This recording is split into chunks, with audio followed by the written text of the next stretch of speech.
Repurpose 30/30. Every channel, every screen. From a moment to a movement. Make your content evergreen. Yeah. Got a post from last year still hitting like gold. Buried in the feed, but the story's still bold. Turn it to a video, spin it to a show. Same idea, new life, watch it overflow. Why start over when you already know there's a spark in the archive ready to glow? Repurpose 30/30. Every channel, every screen. From a moment to a movement. Make your content evergreen. Blog to a podcast, click to a reel. Different kind of magic, but it's all the same feel. Scrolling different platforms, reaching new eyes. Same core message, just a new disguise. You don't need new when the old still shines. Just reshape the signal, multiply the lines. Repurpose 30/30. Every channel, every screen. From a moment to a movement. Make your content evergreen.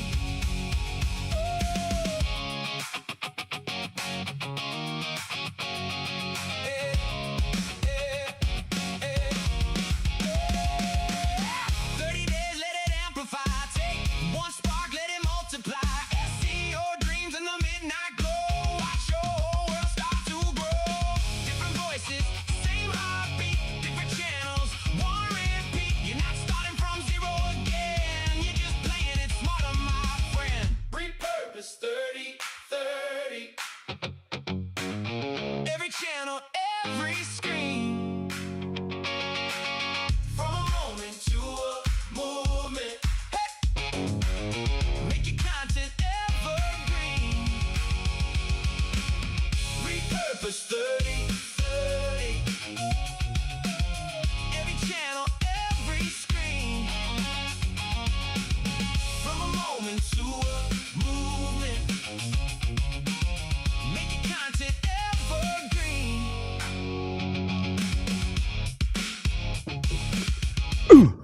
Hello, Keith Keller, Melbourne, Australia. And this is a brand new show, a brand new series. We've got a 5-part series on YouTube called Repurpose 30/30. This is part 3. And if you want to know more about that, you can actually watch the show.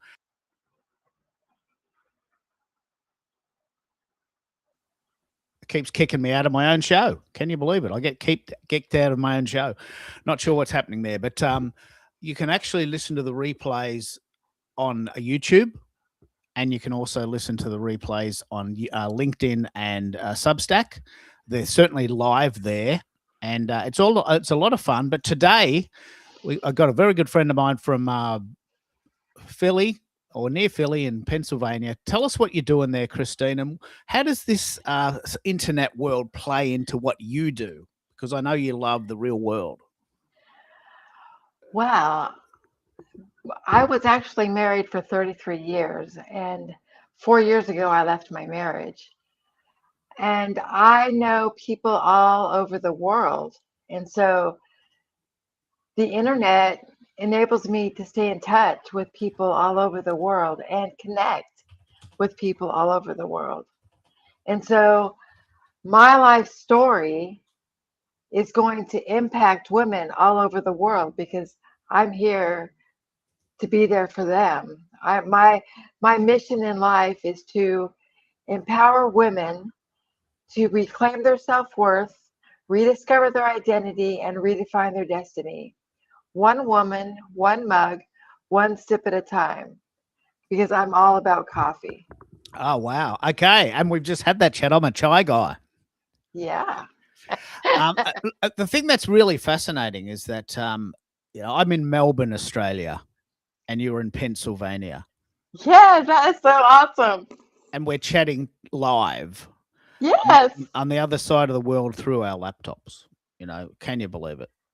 I can. I love it. And the thing that I love, and please, please, please add your questions in either a YouTube, LinkedIn, or Substack if you want to. Y- no, it keeps knocking me out of my own show. Um, I love Substack. I love it, and it's such a global story. And I'd be interested to know.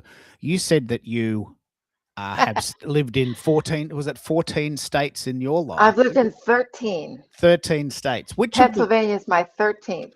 Okay. So one of the things I love about Substack is that you get very good stats. Now, why stats are so important in the digital world is you've got to know what's working. Everyone tells you, Right. Absolutely. yeah, everyone tells you you've got to be everywhere for everyone. Well, it's not true. You've got to focus on the things that are working. Right? Right. You don't want to not keep knocking on a door and nobody's home. Yeah. So That's not going to do any good. what I'd really love to know is which states of these have you been to and which ones haven't you been to? And please, if you're calling in and you're listening, and let us know where you are in the world. Like, I would really like to know where you are in the world and where you're calling in from, because we are a global community. I've got 34 states and 32 countries listening to the show at various That's times. And amazing. isn't it cool? That is so awesome. I love that. And Keith, first off, I just want to thank you for having me um, today on this show. It is exciting and it's just part of my journey. And Well, I'm it's so very, excited. very. You're very welcome, but more importantly, it's very much a paradigm shift in the way we communicate. You've written books. People have read your books. In fact, several of them are Amazon bestsellers. That's very impressive. But only Thank 25% of people read books. I don't read books. I hate you. reading. I hate it. Like, I hate it more than I hate coffee. So, I mean, I hate reading. That's not how I take in my information. So, what we're going to talk about today, and I've even written a special song about this, is we're talking about what I've now coined as multimodalism. This idea that, sure, you can have a blog post, you can have a podcast, you can have a video, you can have a TikTok account as time allows. Now, it's a very interesting discussion because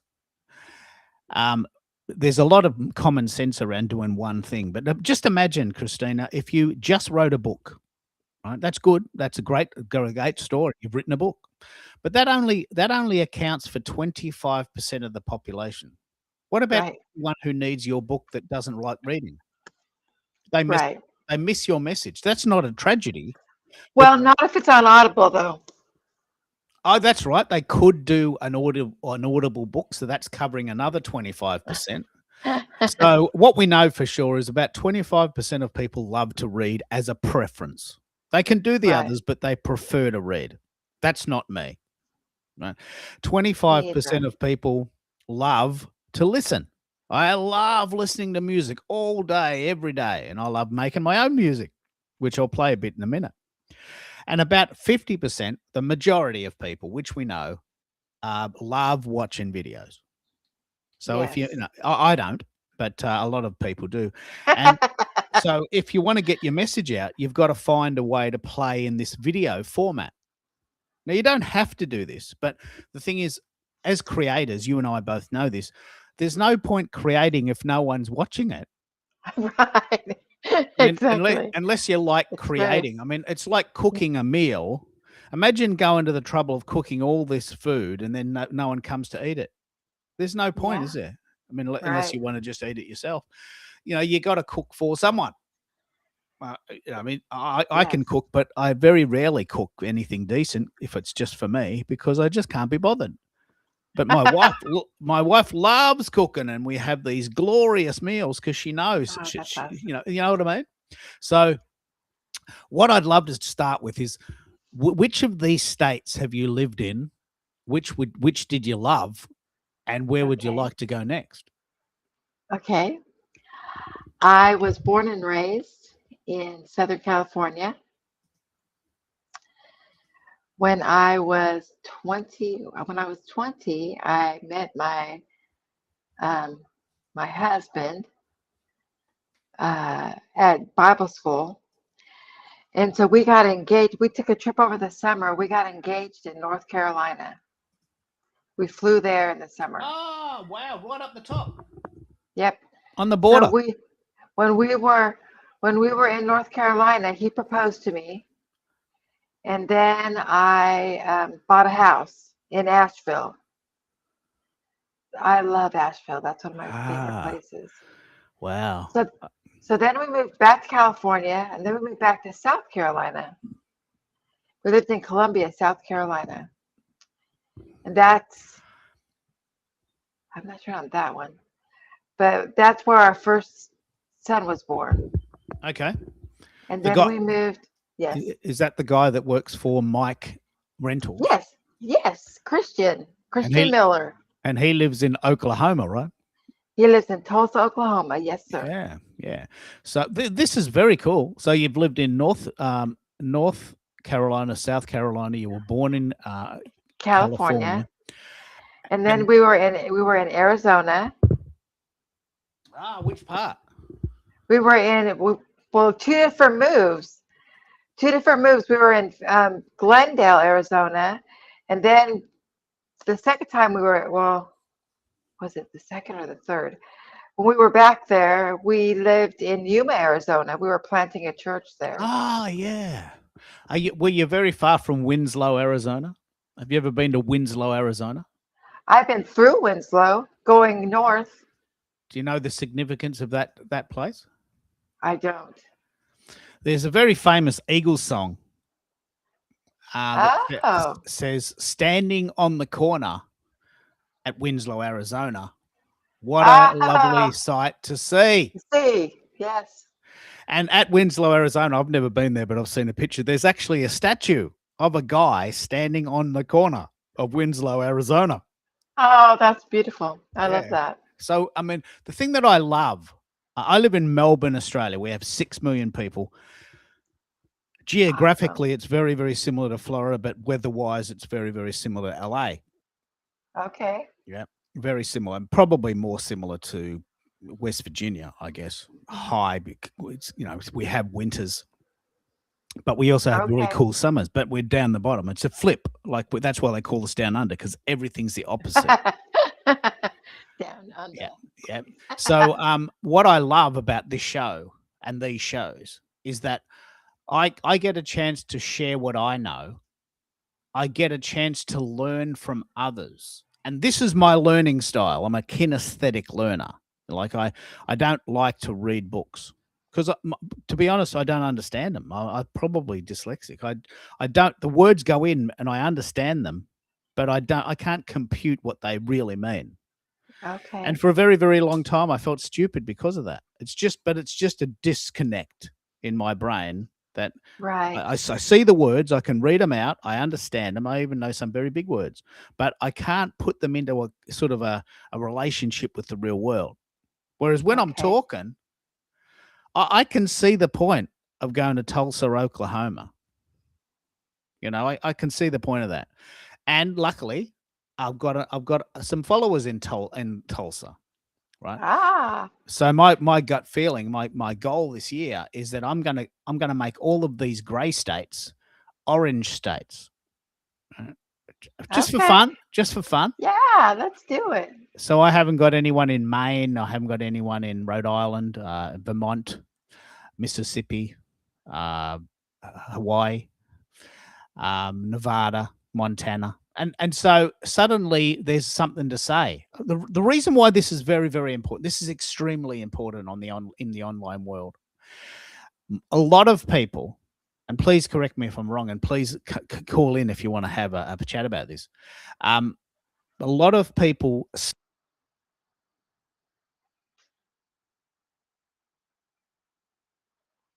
I'm not sure why I keep losing my signal. A lot of people, we call this pitch slapping. I don't know if you've ever seen this happen, Christina. You actually follow someone on LinkedIn because they look interesting, and then they go, "Hey, hello, I've got an ebook, and I'm in your town next week. Why don't we have a coffee?" Hang on. Hang Oh on. my gosh, you know what happened? My ex-husband and I went to Lavington, Kenya. We flew there from, that's when we lived in Kansas. We flew to Lavington, Kenya. We flew into Nairobi, and Lavington is a suburb there. And he was petitioning for a position for a senior pastor. Are you there? No, I'm listening. Of course, yeah, of course, Oh, yeah. okay. And um, so we went there, and oh my gosh, what were you talking about? The pitch slapping, the idea that someone comes up to you with an irrelevant comment and tries to sell you stuff. Oh, that was something different. Sorry. The most amazing thing, I didn't know this until right now. This is why I love doing the show. I grew up in a suburb of a very small town called Lavington. True story, exactly the same spelling. Wow. When you said we went to Lavington, like, I mean, no one knows this. Like, Lavington has like about 2,000 people. Oh, wow. And I grew up in this very small town, and the suburb of that town was called Lavington. And now you're saying that there's a town in Kenya called Lavington. Yes. Now, that doesn't necessarily do anything for my business model, but the point is it's very, very, very, very, very good fun to talk about it. Yeah. Yeah, definitely. Gosh, I don't know what caught my attention with what you said, but We'll come back to it. Like yeah. we both have these sort of moments where the brain goes a bit foggy. But what I'll do is I've coined this phrase multimodalism. Now, this is not my phrase, but I wanted to really get my head around it. So, using a site called Suno, and with a little bit of AI, which we'll talk about in a minute, I created a song called "Multimodal is the New Baseline," right? Because I don't think in 2026 it's enough to just write a blog or just do a podcast or just do a video. I mean, I think you possibly need, if you can, to do a bit of everything. Now, this Right. goes against everything I believe in, because I am a specialist and I suffer really strongly from overwhelm. But I don't think you're going to get your word out if you just focus on one mode. Right. Yeah. So let me read out I this got chorus. you. Let me read out I- this chorus, and then I'll play it. Okay. And you can send it to your son in Tulsa, Oklahoma. So I coined the phrase "multimodal is the new baseline," right? And then I wrote I created these lyrics yesterday. Let's go multimodal everywhere I go, from a single post to a video. Flip the switch and let's the story play different ways, but the same replay. Build it once and let it amplify. Hit repeat and diversify. Feel the shift. Now we've crossed the line. Multimodal is the new baseline. Now this could be it. So It could be him.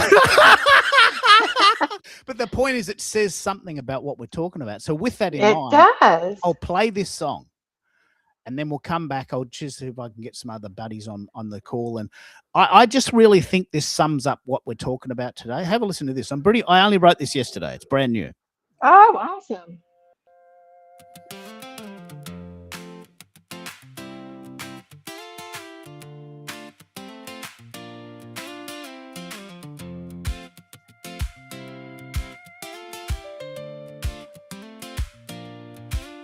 Let's go multimodal everywhere we go, from a single post to a video. Flip the script, let the story play. Different ways, but the same replay. Build it once, let it amplify. Hit repeat and diversify. Feel the shift, now we've crossed the line. Multimodal is the new baseline.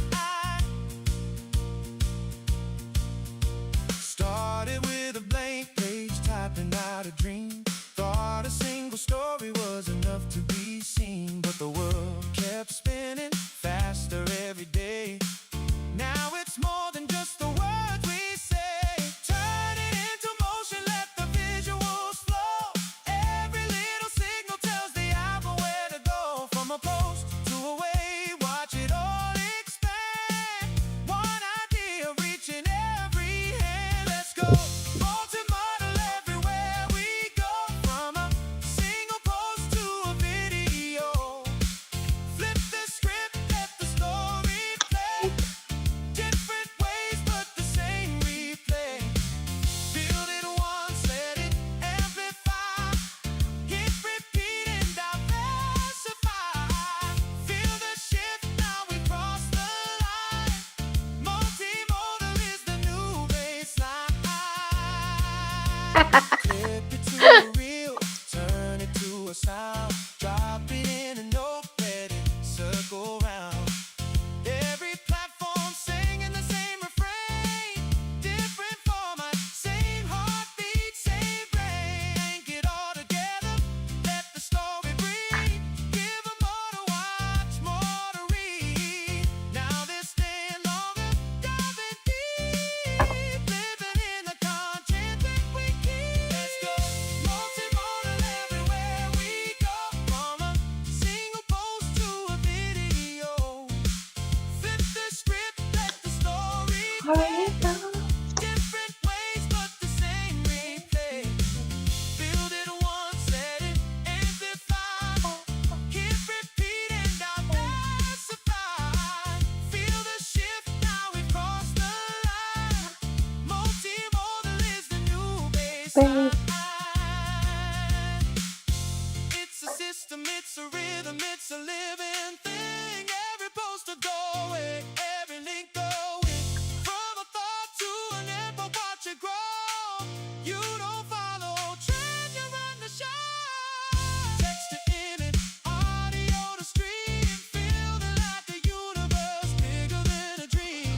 Don't just publish it. Let your content multiply. Let's go. Multimodal everywhere we go. From a single post to a video. Flip the script, let the story play.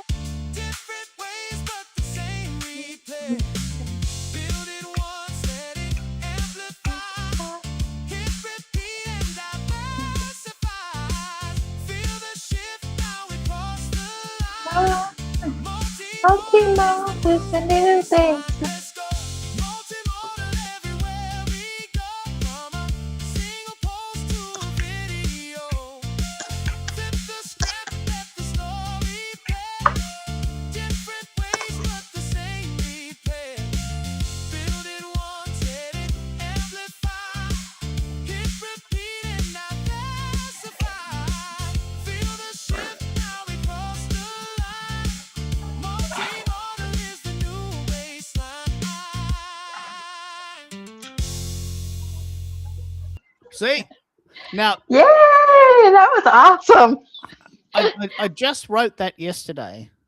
That was great. I was sitting here in my chair dancing and singing, and it was great. Now, the thing that's really interesting about multimodalism is that we all take in information differently.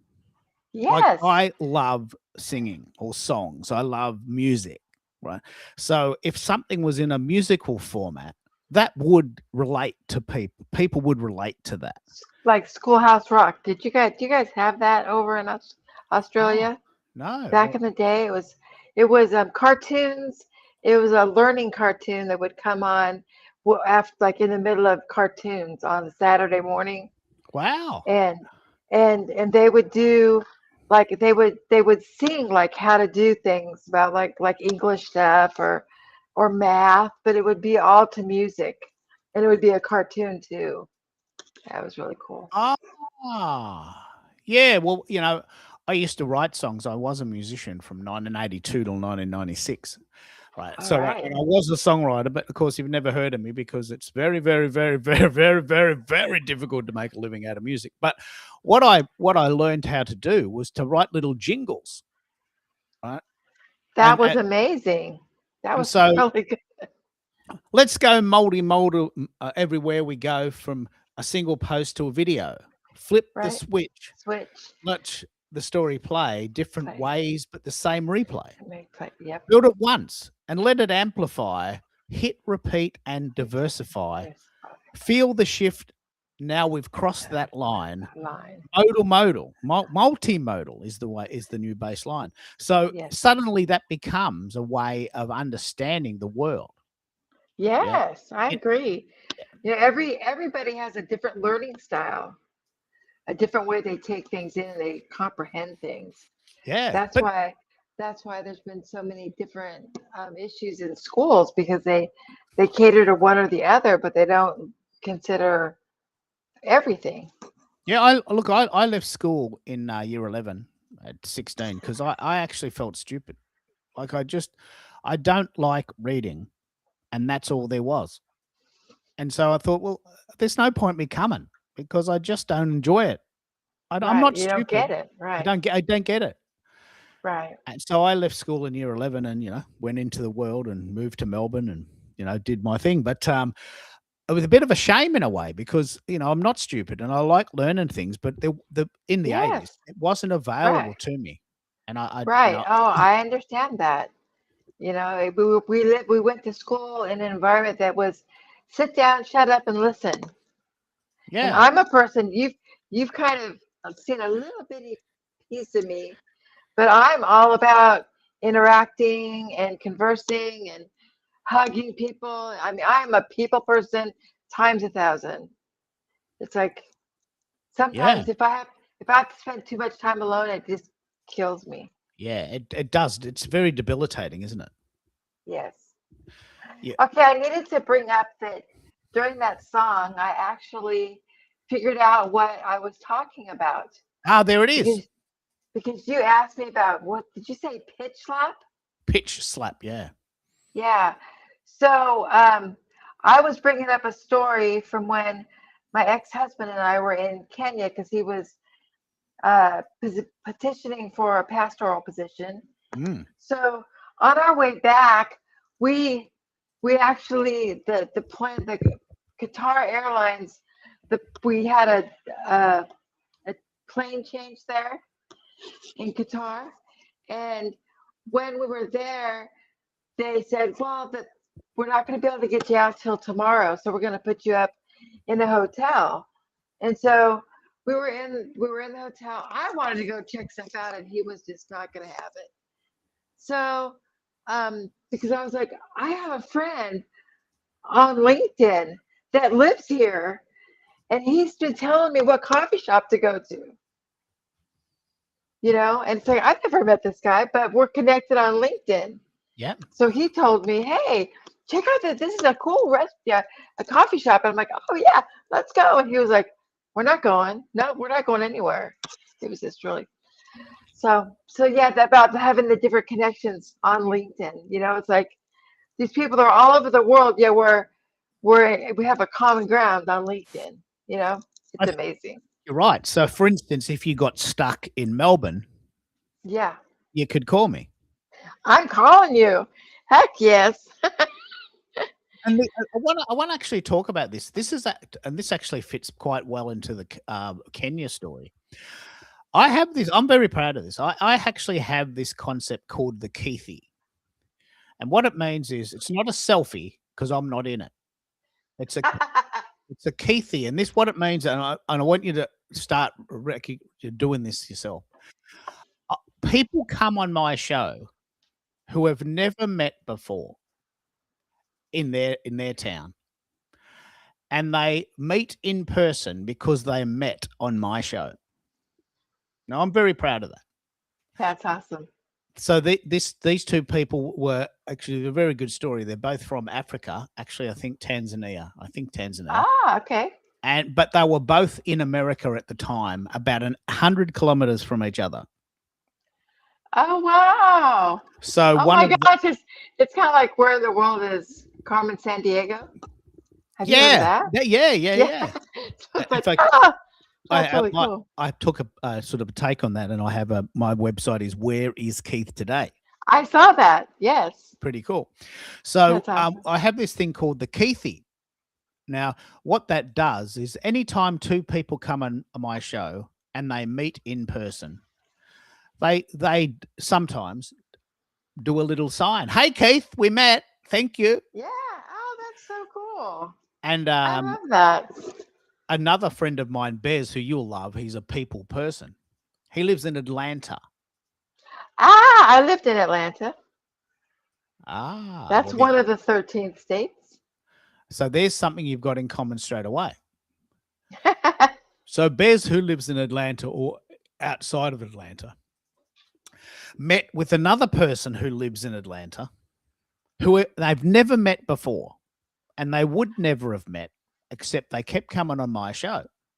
Oh, that's so cool. I love it. Well, So see, now you're stirring up a desire in me to come to Melbourne. Yeah, it's a very cool place. Like, I mean, it's a very cool place.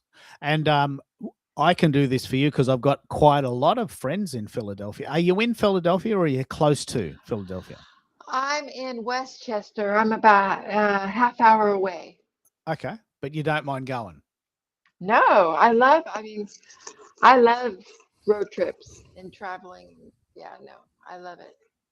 And everybody's I have a motto. I say, everyone's my friend. They just don't know it yet. Yeah, they are. And so if you're okay, I've heard of Westchester. So I have got a good following in Pittsburgh and a good following in Philadelphia. And Okay. imagine I've got a very good friend in Philadelphia, but imagine if she comes on the show and there she is, you're talking to her. You've never met her before, and you would never have met her. This is why I love doing this show. This is awesome. Yeah, and I'm sort of like a communicator, a sort of a connector. Yeah, definitely. And I love doing it. Like, I love doing it. But yeah, within the context of learning things. So you've let me pick up on what you're doing now. You've got a book or several books. I have 2 books that have been published. I have one that's going to be published on July 2nd. Yeah, let's pick up on that. And let's pick up on it from the point of view of repurposing. And in the traditional world, what might have happened, and I know this because I've been involved in this. So you might have written the book, and then maybe you did a speaking tour, maybe you went on someone else's podcast, and it was very manual. For you, that you wouldn't mind that. You do a bit of a road trip in the sort of the book bus. And I know people that have burnt themselves out touring America to sell their books. And I said to them, well, why don't you have a blog? Why don't you have a podcast? Well, this is my book. This is the book that I'm in. Okay. Tell us about it. What's the book? Tell us what the book's about. It's called The Voices of Transformation. Ah, wow. And there are 31 authors. And I think 31. And each one presents their topic, and then it actually is going to become a TEDx talk. I will. The Voices of Transformation. Yes. Now, I love this topic because so how many people are in the book? I think, okay, hold on just a minute. Let me look over here.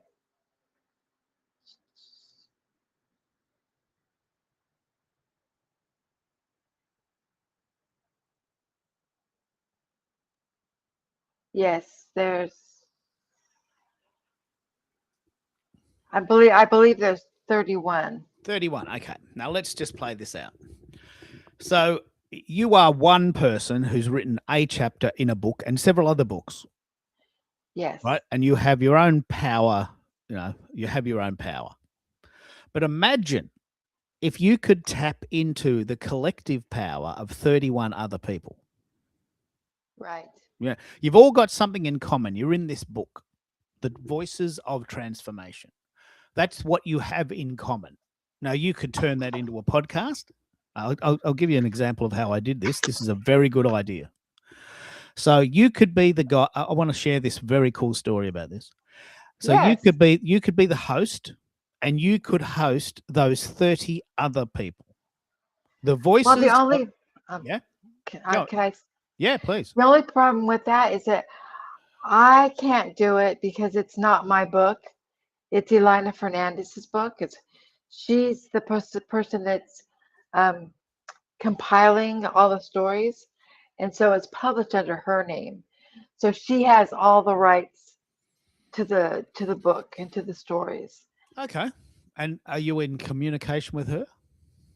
Yes, yes, but so like because the other, I'm sorry to kind of go on a No, no, that's all different. right. No, that's good. It's very Um, important that we talk so about the the other two possibilities. books that I'm in with her, she's the collaborator. She puts it together is it's a poetry and poetry, poems, prose to honor the joy and pain of the motherhood journey. It's Okay. called it's called Raw Motherhood, and so there's over 100 poems in this book. Which I have to tell you, side note, she has a brilliant idea, and she's making bank on these books. I know She that's has all was these people yeah, because then each person is going to get all kinds of people to buy them yeah. because they're supporting them, and so it's a brilliant um, strategy, you know. And then the first book that I was in is called The Gifts of um, oh my gosh, The Gifts of Pain, Volume 3, and that was the first one. I don't think I have a picture of that. Yeah.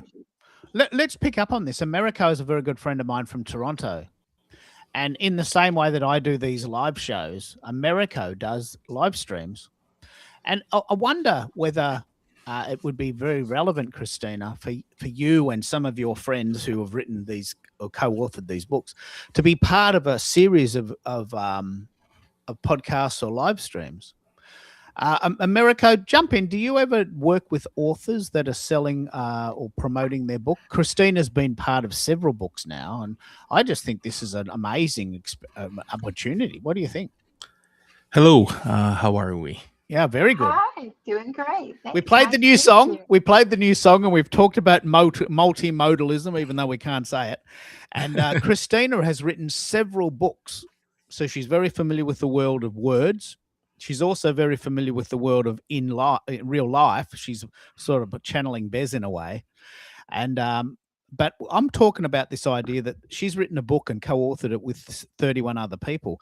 That's an opportunity to have a really a massive event or a live stream. You could do so much with that, couldn't you?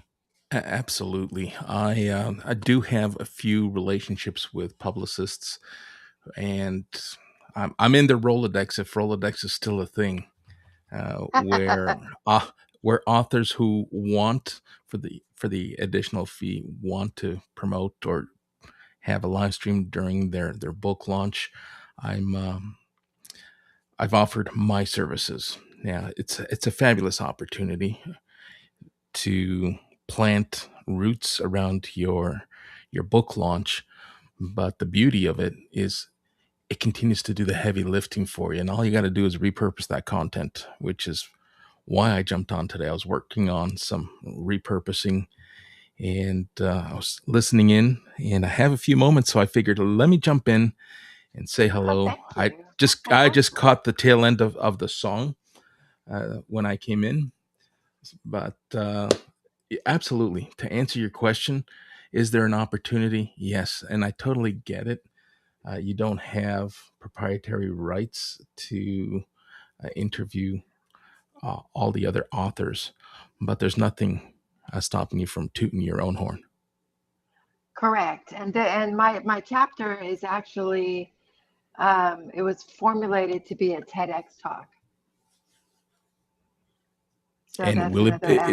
it's formulated so it's Yes. something you aspire to do, or it's something that Yeah. is in the Oh, yes. calendar, you're just waiting for the call? Well, I haven't. Well, the book doesn't. It's not published till June 2nd, and then after that time, I plan on starting to apply for TEDx talks with it. So what you may want to consider, and I haven't dived into your social footprint, but what you may want to consider if you haven't done so already is to start to build that visibility and that clout and create a mini series for yourself that talks about the narrative of writing, being invited to write, or the whole story behind the chapter that you're responsible for, and getting people all excited, building that awareness and getting people to that point of consideration so that when that book launches, they're running to read your chapter, Okay, yeah, that sounds awesome. right? I've actually started putting this image on my social media, And and I, the woman who is putting this together, Elida Fernandez, she is she has a timeline that we have to post different things, and then and then we have to comment on the other authors and do all that stuff to keep the algorithm charged up. so she's got this ecosystem going where Oh, you she you does. Oh my everyone keeps gosh. pointing fingers to one another just to keep the Yes. visibility uh, Yes. and It's eyes on I'm everyone. like, wow, it's amazing. And then having 31 authors, 31 different authors in a book, and then they have their sphere of influence. So the first two books I was in, The Gifts of Pain, Volume 3, and Raw Motherhood, which is a book on poems and prose for mothers. And both of those were Amazon bestsellers for their genre. Now, It's a great opportunity, mate. I mean, I'm really excited. We talked to Billy yesterday about this, but I reckon the bigger story is, imagine lives. You've got 31 potential live streaming guests, and they've all got something in Right. common. They've all got something in common. They're in this book. Maybe they've got a different story to tell, but they've got that one central theme that brings them together. Now, what happens there is that everyone who's clever about this will promote everyone else because they're part of the same family. Right. It's a theme. It's bloody brilliant. I talk more about how you would play this out. I put you on the spot there, Americo, but there's a huge potential here, isn't there? there is a huge potential for a summit format live stream where you give each of the 31 authors a spotlight, and they get to talk about their chapter and their journey and how their involvement in writing this book has transformed perhaps their life's journey or part of their journey, and how they get to embed part of their legacy into this book. And you build it into a summit, you then repurpose it, and you link it back to each individual author, and you provide links for the book, and the book keeps selling. And Now, this is a tremendous another opportunity. thing about that is that all the book sales go to Elina because her name's on the book. So like when you go to Amazon and you buy the book, she gets the commission off that, the book. All right, so But What do you get? so What do well, you get? I get a handshake. But if I can buy my own books from the book publisher, and when I do that, then my name's on it and my bio on the back. So I have a box full of books. So when I go to book signings or when I'm out and about, I hand them out to people as calling card, as business cards. Oh yeah. Oh, but how much does that cost you? Like 10 grand for 10,000, or is it 5 grand for Oh, 3,000? Or I didn't get that many. I got, how many did I get? 300? 300? No, yeah. 300 for like $200. okay, so about $1 each. That's all right. You Something got like 300 that. books in a box, and it costs you $200. That's good. They are an extremely good business card, aren't they? I love it. I give them to people that are my Uber drivers, and so it's good. Well, Yeah. send one to America, and I'm not a reader, so I can just tell you that I won't read it. So don't pay the postage to send it to Australia. But I'd imagine America, you're getting a lot of people calling you about this sort of stuff, aren't you? Oh, these are opportunities that are just coming out and unfolding in real time. Whether it's authors, yesterday I mentioned how someone put out a call for their child's sports team. They want to be able to live stream their child's hockey games, so that parents who can't make it can tune in, watch it live from where they're at, Oh, or watch the that's replay. awesome. So this is actually morphed into a real life experience. Like, we now have the technology to help people not only pitch their personal brand, sell their products, and have these live events as marketing funnels, but you can stream live for life experiences. And imagine that child growing up and then being able to go to a YouTube link where they can watch themselves playing hockey. And if they become something, it's like, wow, this is grassroots footage where I started. And if they Yes, don't become Right. anything, it's still part of their legacy that they can pass on to their children. Oh, that's amazing. There's I have some reel to reels that I have with me on it. Do you know what those are? Reel to reels? Oh, remember the reel to reels? Yeah. Now, we've got some. Do you know this person, Americo? I've always been challenged by names on social sites that don't make sense. J Dubs Small. Do you know that person? Do you think that's someone part of your community, or someone, a random person listening to the show that's come across it? Does anyone know who that is? Do you want to tell us where you are in the world and what you're thinking of the show? Where do you live? Are you in the US, or are you listening in globally? Tell us where you're listening from. Do you know that person? I'm gonna cross-reference the email with my community. It's very challenging when you're doing a show and you want to shout out to people when you don't know their name. I don't know why people have these weird ass titles. I just don't know why people don't use their name. But anyway, welcome. Good evening, all. Let us know where you're calling in from, and if you've got any questions. One of the things I want to share this story, Christine, but this is probably one of my successes. I've been doing this a long time. Me and 5 other people were part of a really big idea called the Online Master Plan. Right? And someone called me in 2015 and said, "Hey, Keith, I've heard of you. You're the most famous Keith Keller on LinkedIn, and I've heard that you're really good at Twitter." I am. Yeah. Do you want to do a show, like a gig, a big sort of product? We're getting together all the cool kids from all the different, all the different genres. There was a Pinterest girl and a YouTube girl and a web designer and a Facebook ads person, and I was the Twitter dude. It was good. It was called the Online Master Plan. It was, in 2015, one of my little stories. And one of the girls said, the Pinterest girl, look, I'll tell you what I'm going to do. I'm going to interview everyone in this group, and I'm going to ask them 15 questions. This is a really good model, Christina, if you can swing it. Okay. So she said the same questions are applied to all 15 people. What's your favorite book? If you could go back to your 12-year-old self, what would you say? Where would you like to go next? What's happening for you? Little things, right?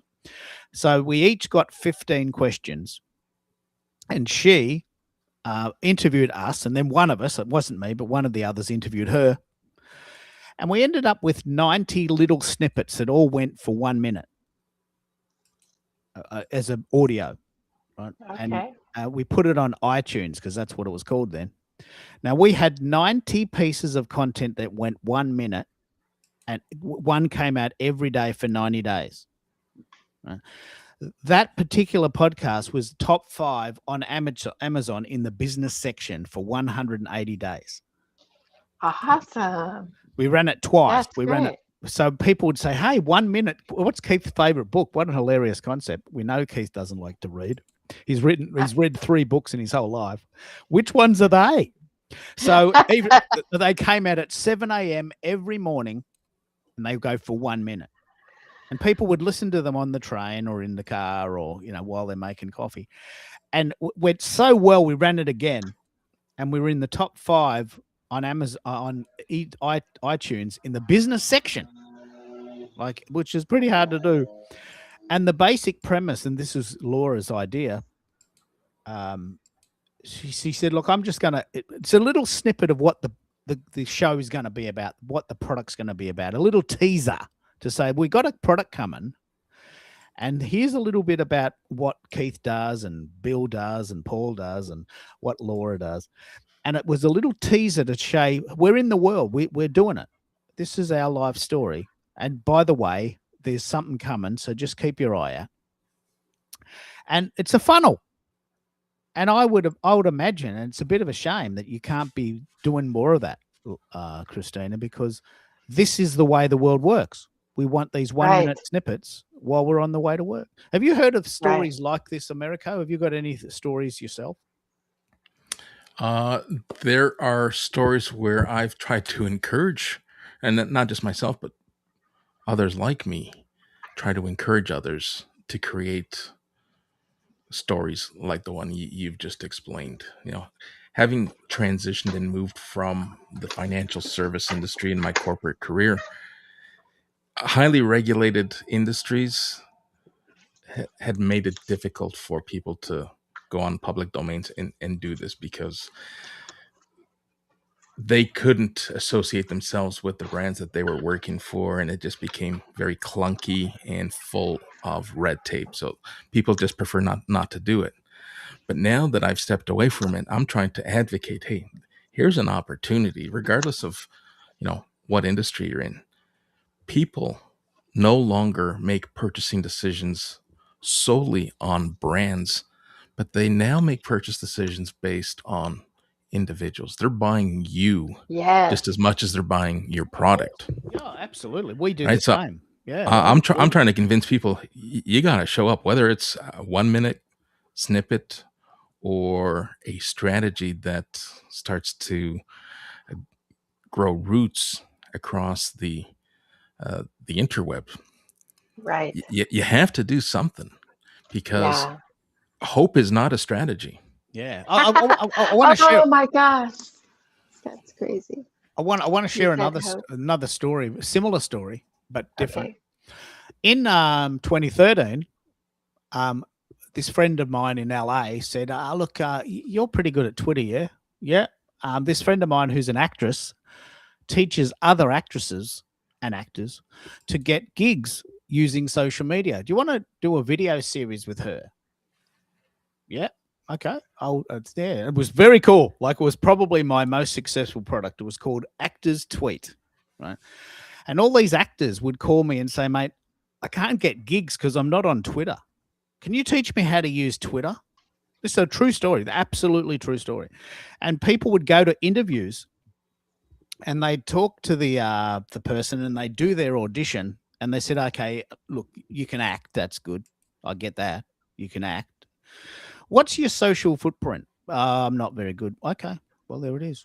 I've had 3 people today who are just as good at acting, but they've got 100,000 followers. I mean, who am I going to pick? I'm spending $100,000 of my money on this movie, maybe 100 million. And if you don't have any social media footprint, how are you going to promote it? Why should I do that? Well, that's the new paradigm. This is 2013. And people were ringing me going, mate, I've got to get my head around this Twitter thing because I can't get any work anymore. How do you do it? I got 58,000 followers on Twitter. So how did you do it? Can you teach me how you did that? Yeah, I can. And so we did this show, this series, this 5-part video series. This person interviewed me. She did all the video parts. And it was very successful because it filled a need, right? The actors needed to know how to use Twitter. I know how to use Twitter, but I don't know how to act. They know how to act, but they don't know how to use Twitter. So it was very successful. And I think the idea is that people need these products in various formats. And they have to be digestible. Like, there were 5 interviews, 10 minutes each. just the absolute basics. And then some of them would call me and I'd help them individually. And no, not very famous people, but actors that were wanting to work in the world of acting. And some of them are very good. But have you heard this story over and over again, Americo? It's the paradigm is shifting. It's no longer good enough just to be good at what you do. You have to be known, don't you? You not only have to be known, but you have to know and understand ways that you can be known outside of the ecosystems in which you reside in. And that's that whole AEO and AI search generated ecosystem. Because I hear people all the time saying, "Oh my God, my impressions are down, my engagement is down, my content isn't getting any reach." Like, stop focusing on what it looks like in that gated community, or as Mike always refers to it as the walled garden.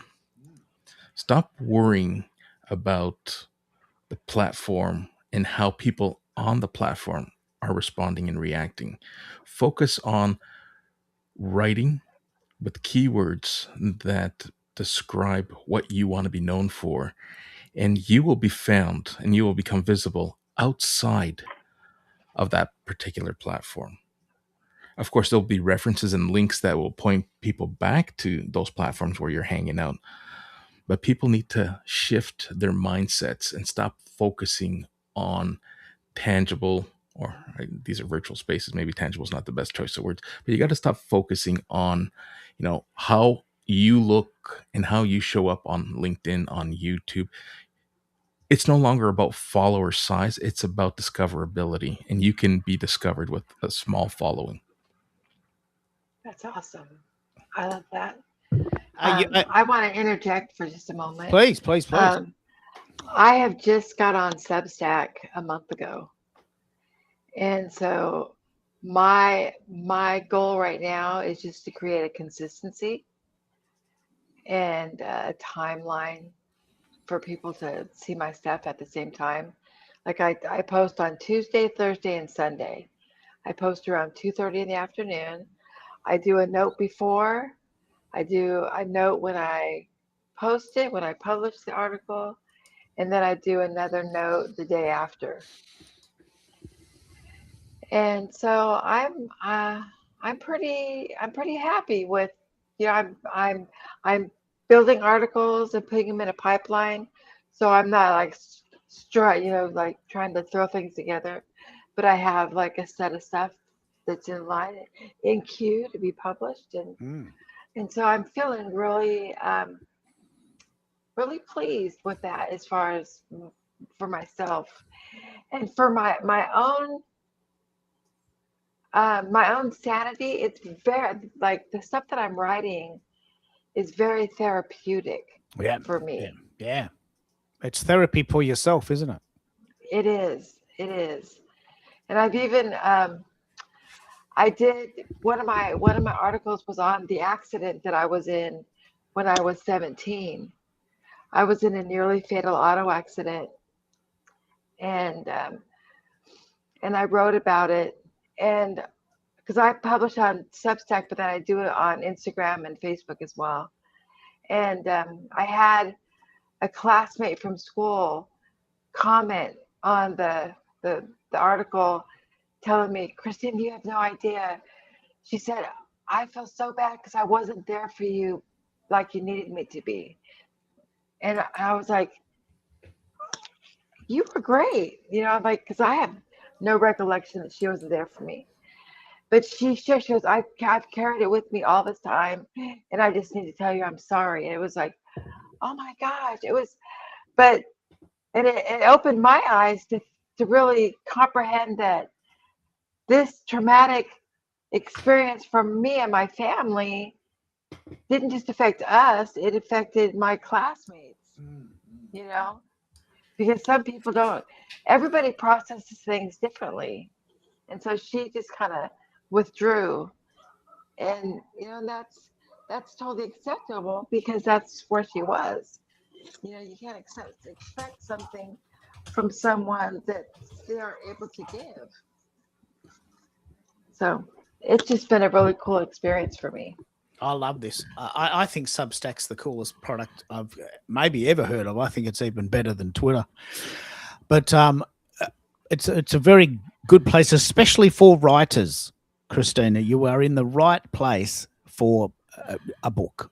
I mean, Substack was primarily a platform for writers. There are a lot of writers there. But what I'm really finding, and this is very important, we are now starting to notice that we are getting multimodal. We are repurposing in other places because only 25% of people in the world prefer to read. Most people can read, they just don't want to. I can read, I just don't like it. I also can mow the lawn and do the dishes and do my tax, but I don't want to do it. I can do it, but I don't want to do it. So I think this is right. Only about 25% of people in the world list reading as their first preference. Right. And that's important because if the goal is to get the message out, not just sell books, if the goal is to get the message out, you need to go to where people are. Where are they? They're on their phone, probably having an ice cream at the marina, guessing. So you need to play that game. Like as you said, Americo, some people can't go to the hockey game. They can't travel interstate to go and see their nephew in the hockey grand final next Saturday. They can't go. They're just too busy. But they would watch the live stream. That's a new format that is available to us now, isn't it? Beautiful. Absolutely. Yeah. Now, one of the things I want to pick up on this show, because it is part 3, is we're talking about repurposing. And one of the things that is very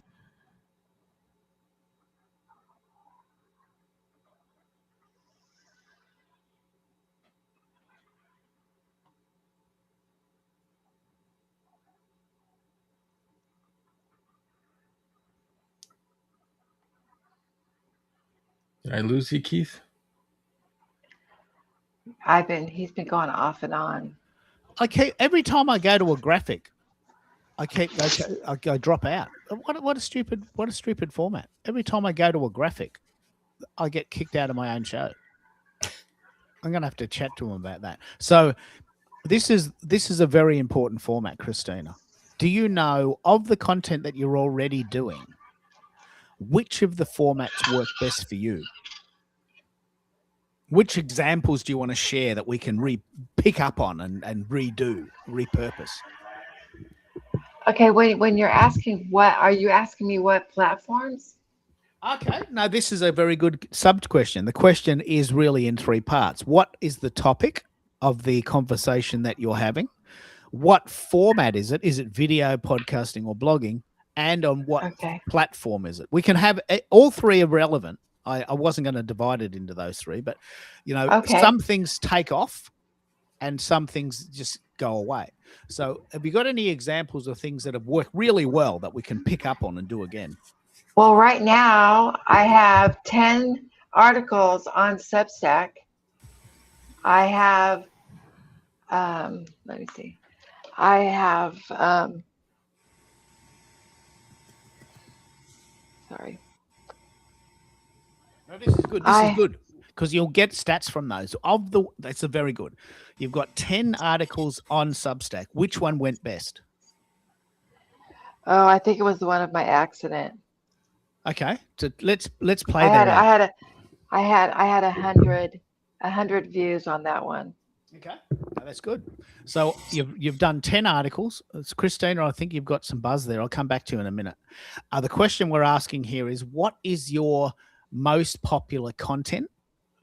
And so what you're saying, Christina, is that you've got 10 articles on Substack. The one talking about your journey through the accident was the one that hit, that resonated. Let's pick up on that. Oh, it was either that one or my graduation, but yeah. What can you do? What can you do to make that? What else can you do? And let's brainstorm this exact example, and this will be a living example. You've got an article on Substack. It went well. It's about your journey through the accident. Let's pick up on what that's about, and let's brainstorm ways to repurpose it. Okay. It's a written I don't. article. Yeah. It's a written article. Yes. Does it have images in it? Does it have a link It to a has podcast?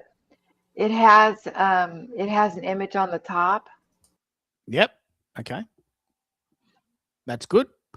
How do I find? Oh wait. If How you do go I to find? the dashboard, go to the dashboard. Can I do? Okay, I can. I know where to go here. Let me see. Okay. It's a very good example. You've got 10 articles on Substack. One of them noticeably got more views. Let's pick up on that. Okay. The best one. Yeah, the title of the article is "The Day Grace Interrupted Death." Ah, what a great title. Yeah. Now, because it's a written article and it's gone well, let's brainstorm as a community and people on the call as well and in the audience how we can take that idea and repurpose it. Can we make it into a podcast? Can you be a guest on someone else's show? Can you make it into a YouTube video? What would you naturally want to do with that? What could you see yourself doing naturally? Any of those? I have been I did a guest podcast on the Wellness Driven Life Show in 23 Yep. in May. And that was 4 years ago. I went through a divorce. I left my marriage of 33 years. And so my podcast is on YouTube, the guest podcast. It's very good. lessons. I've actually seen it. You, It's very you good. have you? Thank you. That was my first podcast experience. Well, let's pick up on this then, and we'll run the room. So here's the story. We're asking the question: what's your most popular content? Americo, we've worked out that there's a story there. It's an accident. She survived. People resonated with it. 100 people have read it. What would you do with that to augment that story and bring it out again? Here's what I'm going to ask or suggest. Drop the story's URL in the chat, and let's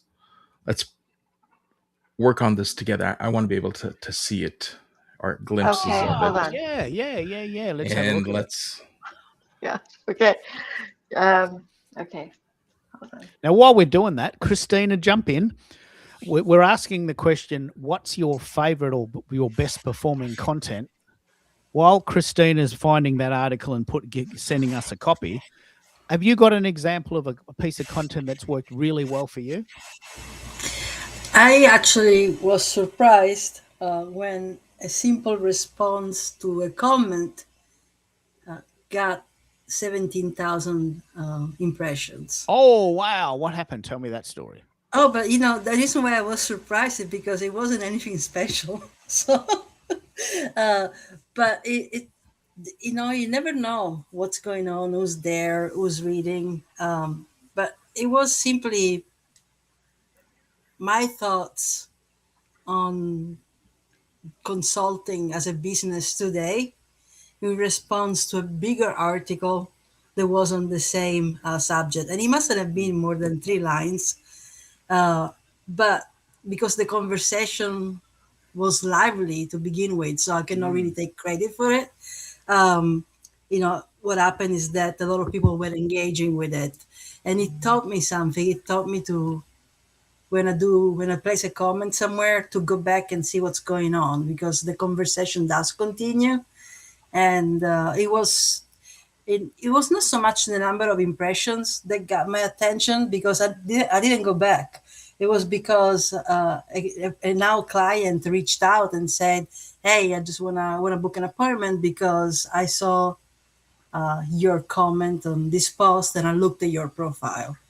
So that's that taught me something, that now I'm not gonna go crazy commenting on everything, but I will pay attention where I engage, and I pay attention also to go back and keep those conversations lively. Pick up on this, America. This is your field. Like, commenting on LinkedIn works. I wouldn't have believed it, but you love this conversation. Jump in. Commenting on LinkedIn works. I wouldn't go to the Mhm. extent that the gurus and the top voices suggest spending an exponential amount of time. I think it is important to jump in the right conversations, and in the Exactly. context of what LinkedIn wants from its membership. They want you to stay in your lane. So it's important that when you're jumping in, you're either going to offer value based on your subject expertise, or you're going to offer value in another format without bashing. Now, you can be negative and get a lot of impressions, but you're fooling no one, because people are going to look at you not as the subject matter expert that you want to be recognized for, but they're going to look at you as that negative persona who's quick to jump down someone's voice and opinion. I think you're right. I mean, the idea of what we call rage farming, I didn't coin that phrase, but the idea of trying to elicit a reaction just to get views, it's a dangerous path. It's a very dangerous path, isn't it? Yeah, absolutely. All right, so let's jump into Christina's I article. submitted it. I didn't know how Yep. to get into the chat, but I That's all sent right. the private chat the link to that. All right. I love this. I love this. It's a very unusual title for what we've talked about. The man they called cowboy. Some people leave footprints on our lives without ever realizing it. Let's just pick up on that. That is such an interesting, very provocative title. What do you think Oh, of that? that's a different. Yeah, that's a different. Oh, that's not the one? No, that's not the one. Okay. Oops. All right. Well, Did let's. you see it? You've sent something in the private chat, but it's the cowboy show. It's the cowboy page. Really? Well, That was the it's your one. main page, and that's your latest article. Oh, So, okay. the day Grace interrupted death, that is Yes. June the 2nd. All right, let's open that up. And got the 80s earrings and hairdo. Love it. Oh, wow.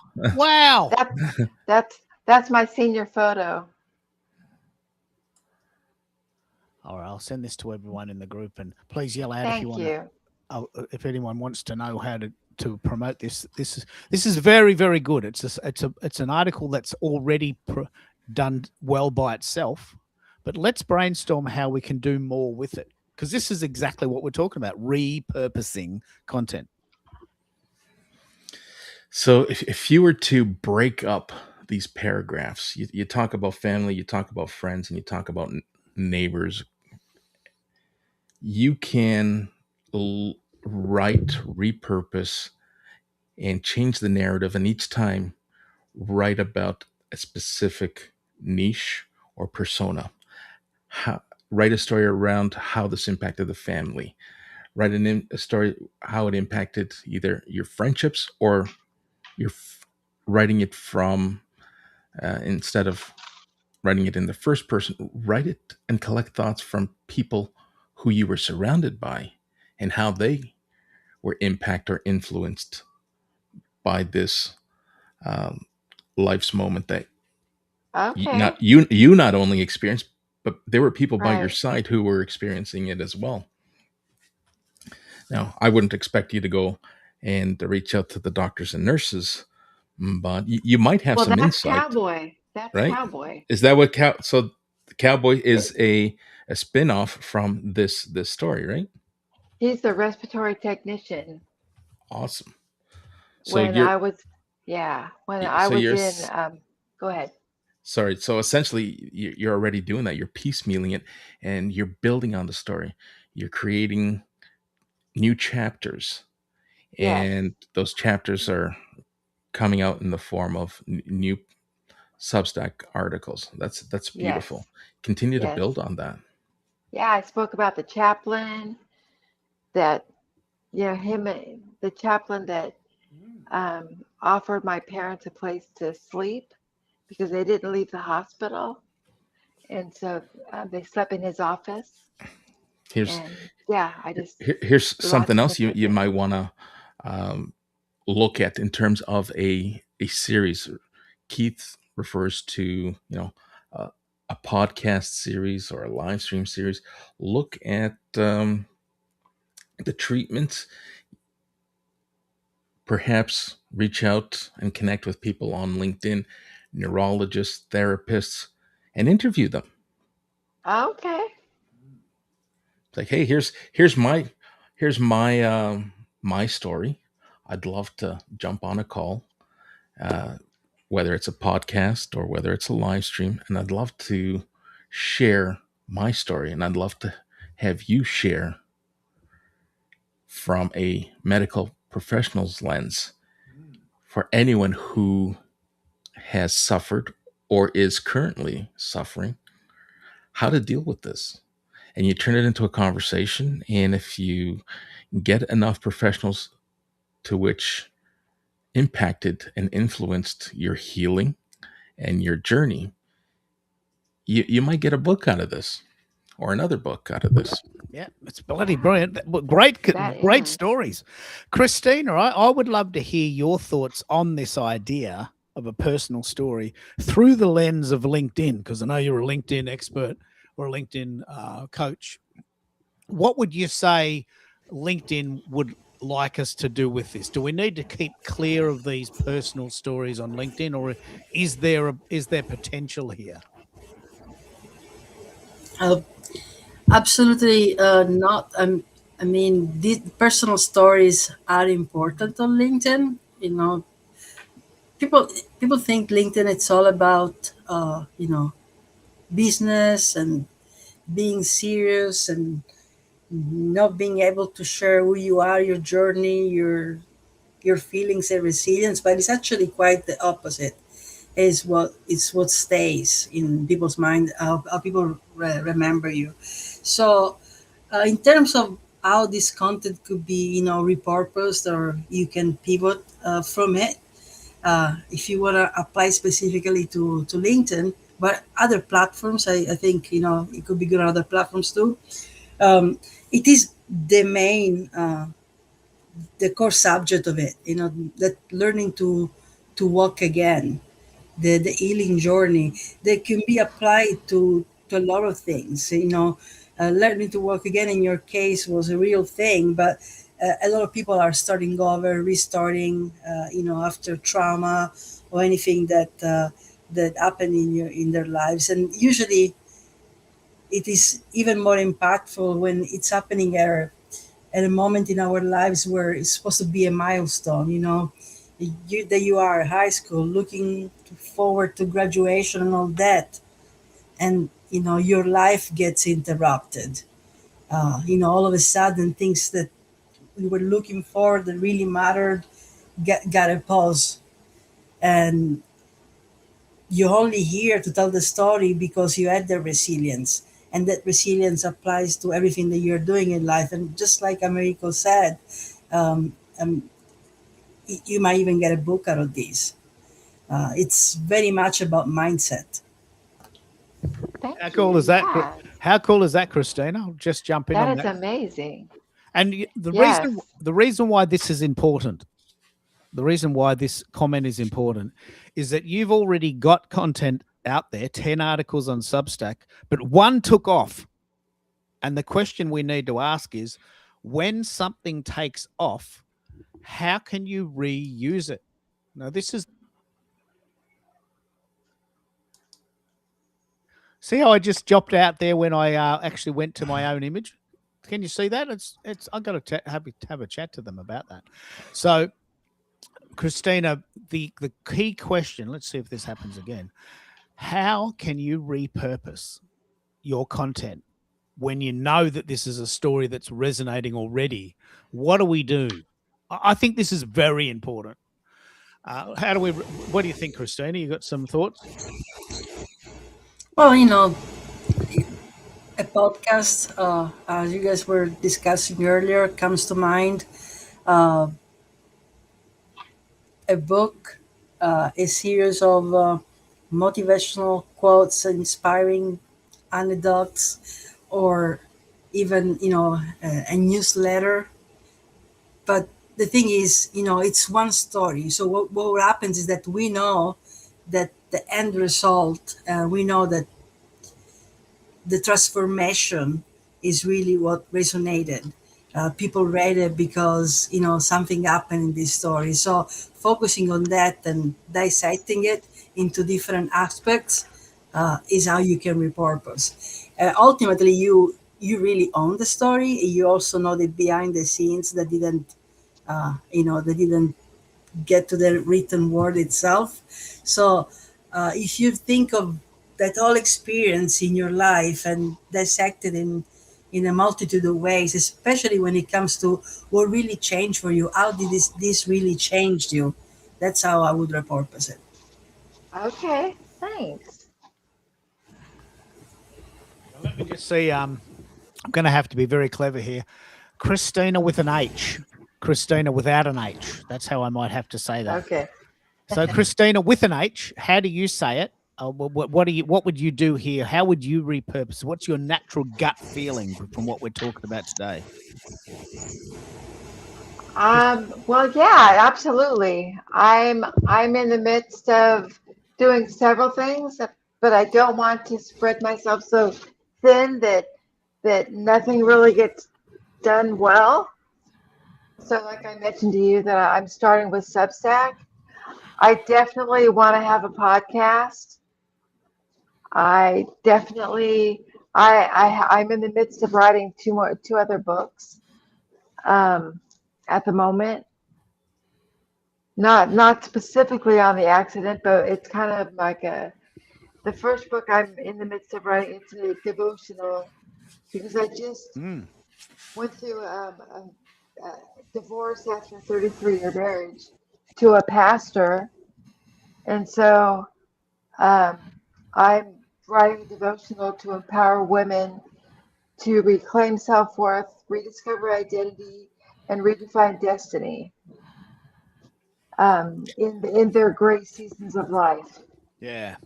Actually, this is very important. We often talk about a funnel, a marketing funnel, and the Yes. essential part of the funnel is the end point. It's not the start; it's the end. So if you have a very strong goal in mind, this content, and I'll share this funnel in a minute. This content is all about the funnel. It's not about the story. It's about Right. how do you get people to the end result you want them to do. In your case, buy the book or do your TED talk, it Right. sounds like you've got a very, very, very good understanding of what you want to do with this. It's very, very, very cool. So what I'm doing, I'm looking for this graphic. Do you want to pick up on this, America? The idea of the funnel and the idea that we need to be very clear about the end result we want, not the starting point. And a lot of people can't do this. Like, it's an extremely difficult thing to do. But I think we need to have this discussion. You've already got a very good end point. Don't get distracted by paths along the way. America, how would you do this? How would you play the funnel bit? So it's important to place each funnel component or behavior in the right place, because despite having the goal in mind and your objective in place, you don't want to put your goal too far up the funnel, right? You want to be able to raise awareness at top of funnel and pique curiosity and gain consideration. If you start selling too quickly, you're going to lose people and you're going to start experiencing leaks in your funnel. So it's important to Okay. understand the sequence. So if you're raising awareness, stick to awareness. Understand that the goal is to move people along to your objective. You don't want to be too quick, because Right. that whole pitch slapping vibe starts to surface its ugly head. You want to build trust, you want to build credibility, and you want to earn the right to continue the conversation. And the Right. minute you earn that right, then you know you've moved yourself one step closer. If you start striking in the wrong places, then you're going to put and turn people off. They're going The goal is to have people lower their barriers, so those barriers of entry come along with trust, and it just seems Right. to flow a lot smoother if you understand the funnel's dynamics, but you start mixing it up and mishmashing it. Hey, this is a great opportunity. I'm going to strike while the iron's hot. I got all these people here. It's like, whoa, slow down Yeah. there. I'll give you a really good example. Then I'm going to throw to Christina without an H to talk about this. But I'll give you a really good example, Christina, with an H. Okay. I do a show twice a week on LinkedIn and YouTube and Substack. But on LinkedIn, this is a very good example.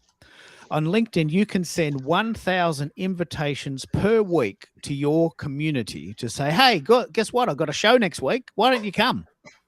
Only 1,000. I've got 22,000 followers on LinkedIn. But I can send 1,000 of them an invite. So I do send 1,000 invites every week over the course of a few days, and I've been restricted for doing that, but I still love doing it. 100 of them typically will say, yeah, I'll come. Yeah, I'm doing nothing. I'll come. 10 people actually come.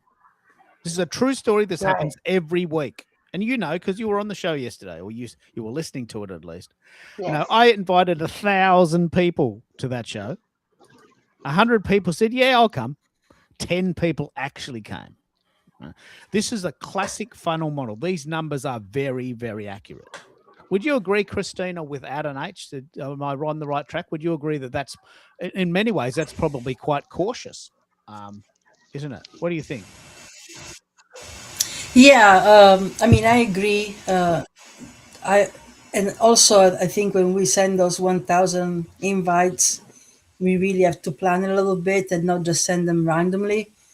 To just see who's engaging recently, who's active on the platform, because a lot of people, left the platform, or people's lives changed. So I try every day to make it part of my day now, where I pay attention to those who engage, responded to a comment, or I comment on their post, and just go through my list of connections and see if they posted recently, are they aligned with the event that I'm participating on and I'm doing. So now I try to use the 1,000, yes, but if I don't have 1,000 people that I know, they know who I am and my name is familiar to me, now I just sending 200 invitations produces the same results if I take my time, to do that. That's on LinkedIn. Very good. What do you think, Americo? Do you do this? I know you're the big fan of this sort of stuff, but I make no mistake. I'm a fan of this kind of stuff, but I'm going to piggyback on Christina without the H.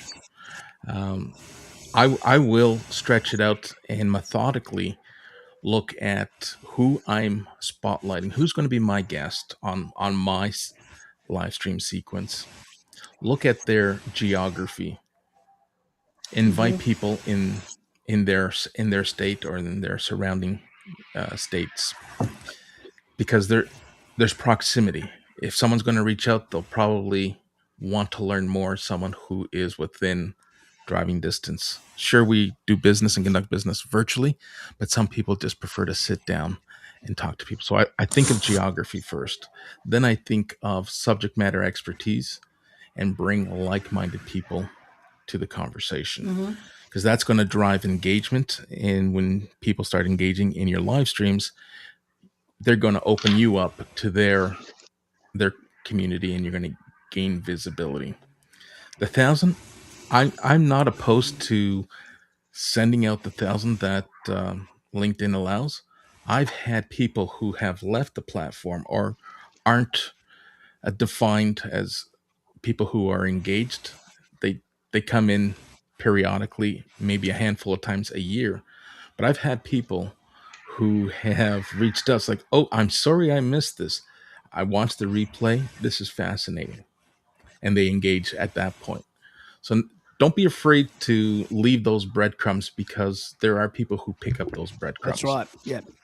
Right? And very, very, very, very important. What Now, do you? to use your example, you use your 1,000 people, you invite them, 50 or 100 register saying, "Yeah, I'll be there." Now, had you said, "Here's what I want you to do when you join. I need you to subscribe to my Substack, follow me on LinkedIn, and I need you to engage in at least one post daily." And it's not a sales pitch, but the fact that you front loaded that and you've now created, or you moved your objective up, you're probably going to get 0 people show up because you've now made this a task for them. Right? And the same thing Right. happens with the sales mentality. If you invite people and you start seeing your registrations, oh my goodness, we have a good amount of people who have RSVP'd and we have their emails, and you start blasting their emails. Hey, we're going to be selling product XYZ. This is going to be a product launch. I'm excited that you registered. Can't wait for you to show up so that we can talk more about this product. Start thinking of how this might fit into your business. And maybe we can book a time now. And you start moving that sequence in your funnel. No one's going to show up. I just love this discussion. I think the concept of funnels is very important. I'll just run you through. One thing I'm really fascinated by, Christina, without an H, is I would love to know what sounds are going on in your house. Is someone building a house? Is someone making a cake? I can't get my head around what sounds you've possibly got going on there, and I'm trying to guess the secret sound. Is it just terrible internet, or is it is someone constructing a house in your area, or can you hear that, Americo? Am I making that up? I can hear the humming. Christina, do you want to pick up on that? Okay, so I don't know. I don't hear anything except for the birds outside. But I don't know. Maybe I know that I have a loud fan on my laptop. Oh, okay, loud fan. Yeah, So that could be it.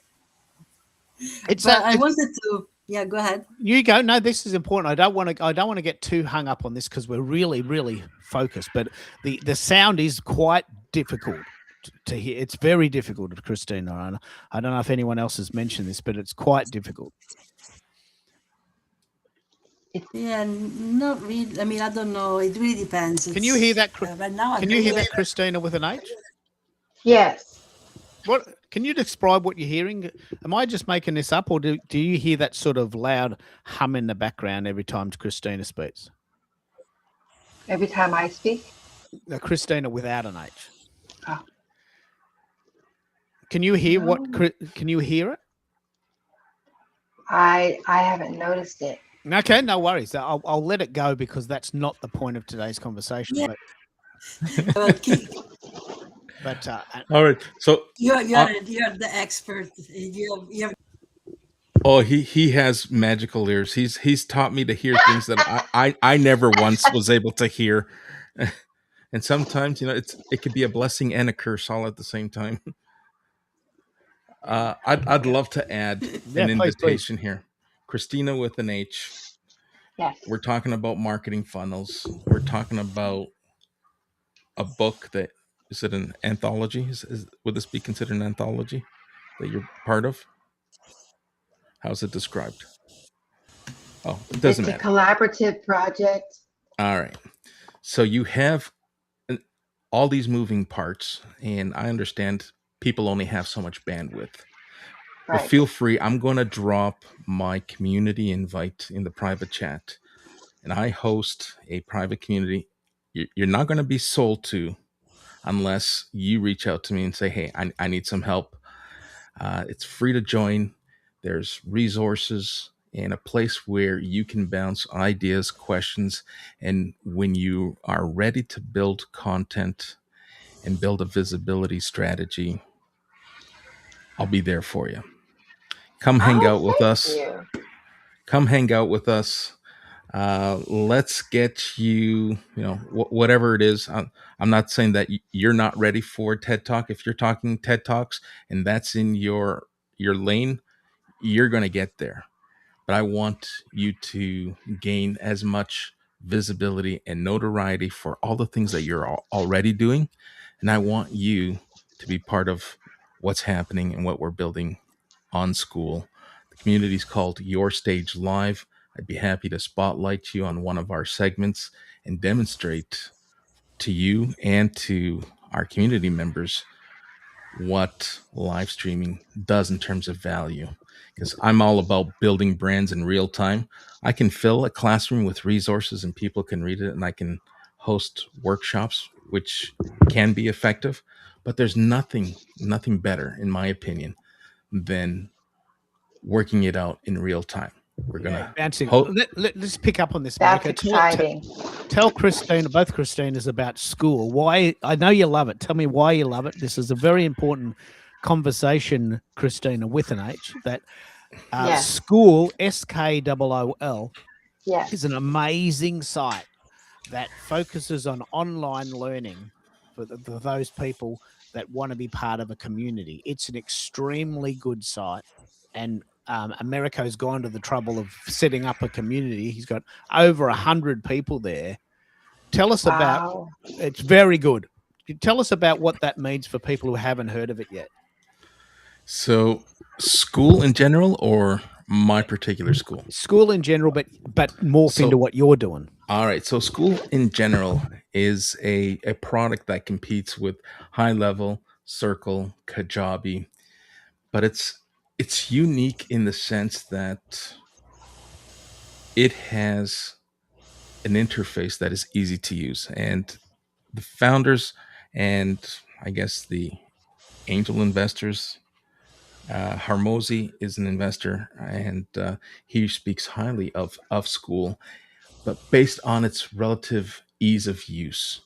People who aspire to teach whatever skill they have, they can now create an ecosystem with relative ease. And I just love the idea and the product that they've put together. It's easy to use and it's relatively priced at an entry level where someone who doesn't have a tremendous budget can ease into it and kind of build it and grow. It allows, it has the versatility to offer um, webinars, classroom, digital resources. You can sell digital products on there. You can sell pretty much everything with the exception of there's a list of things you can't build a community around and sell products. There's a list of them. I won't get into that. But Okay. the reason I started my community was to remove myself from what we understand is rented space. We spend so much time on social Right. media and some of us are chasing algorithms, some of us are chasing virality, some of us understand that we want to show up as our natural selves, be visible, and so forth. Yes. Now I can bring everything that I talk about on social media and bring it to one hub that helps other people who are as passionate uh, about whatever project or business they're trying to build. And I can now help people help themselves get in front of their audience. So the dynamic and the ecosystem is just fabulous. Sounds like it. It's completely free to join for the user, and you're sucking up all the stuff in the back end. Are you part of this community, Christina, without an H? Are you part of that? You've been interviewed before on that, haven't you? Yeah, I'm a member of America's community. I haven't used it too much, uh, but I definitely a fan of America's work. Do you have a community? Do you have a concept of community, or are you part of communities, or are you a bit of a sole trader?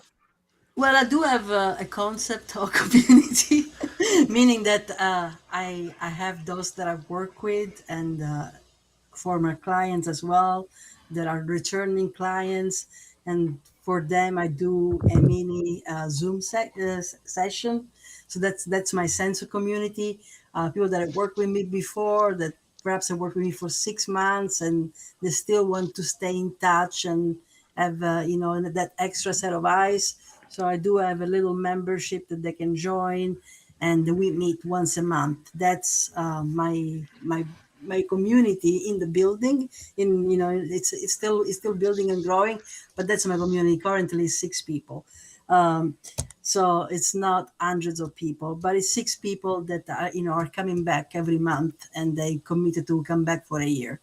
So Yeah. that's my thing.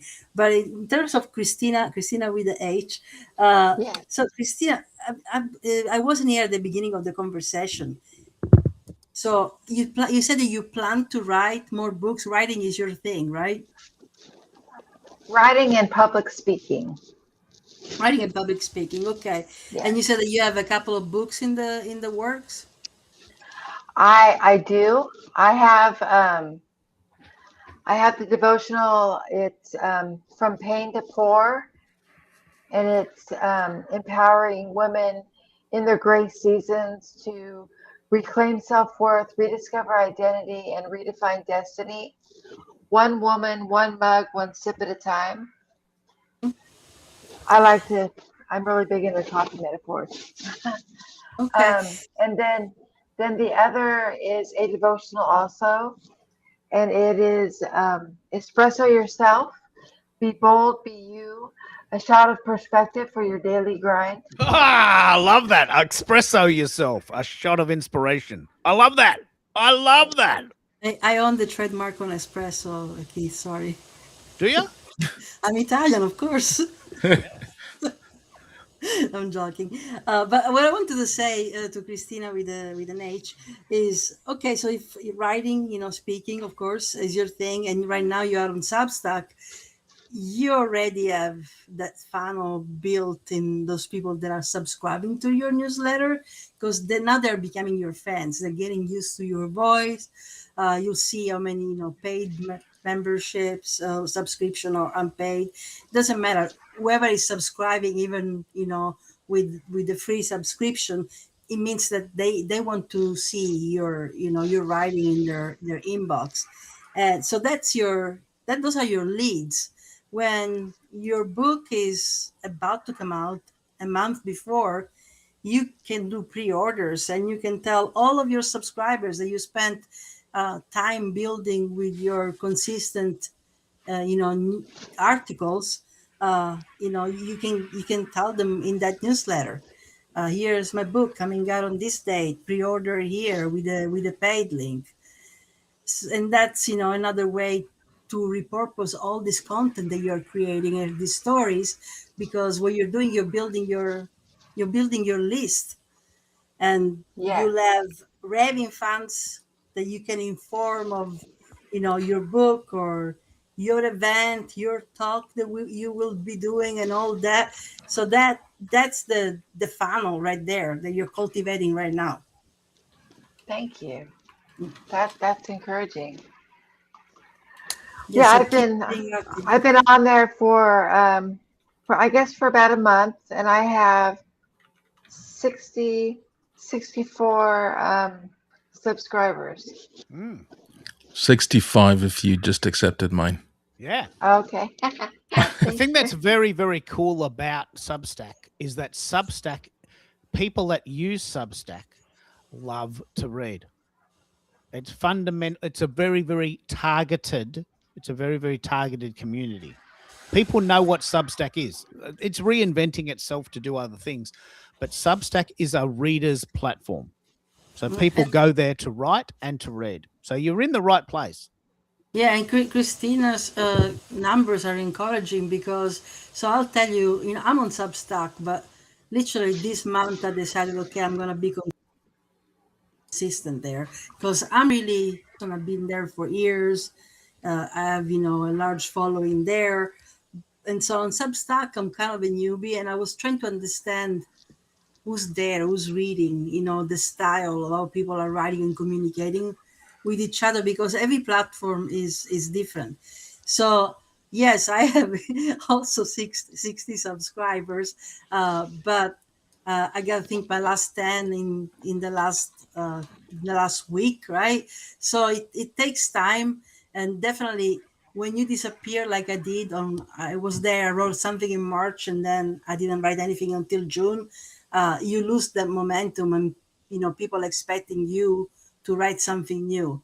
So it's very important that if you're there, be there every week, every 2 weeks, whatever your allowance is for your own schedule. But make sure that Yes. people know, hey, next article in 2 weeks, right? Roughly in 2 weeks, so that they know when to expect it. They just don't Right. just sit there.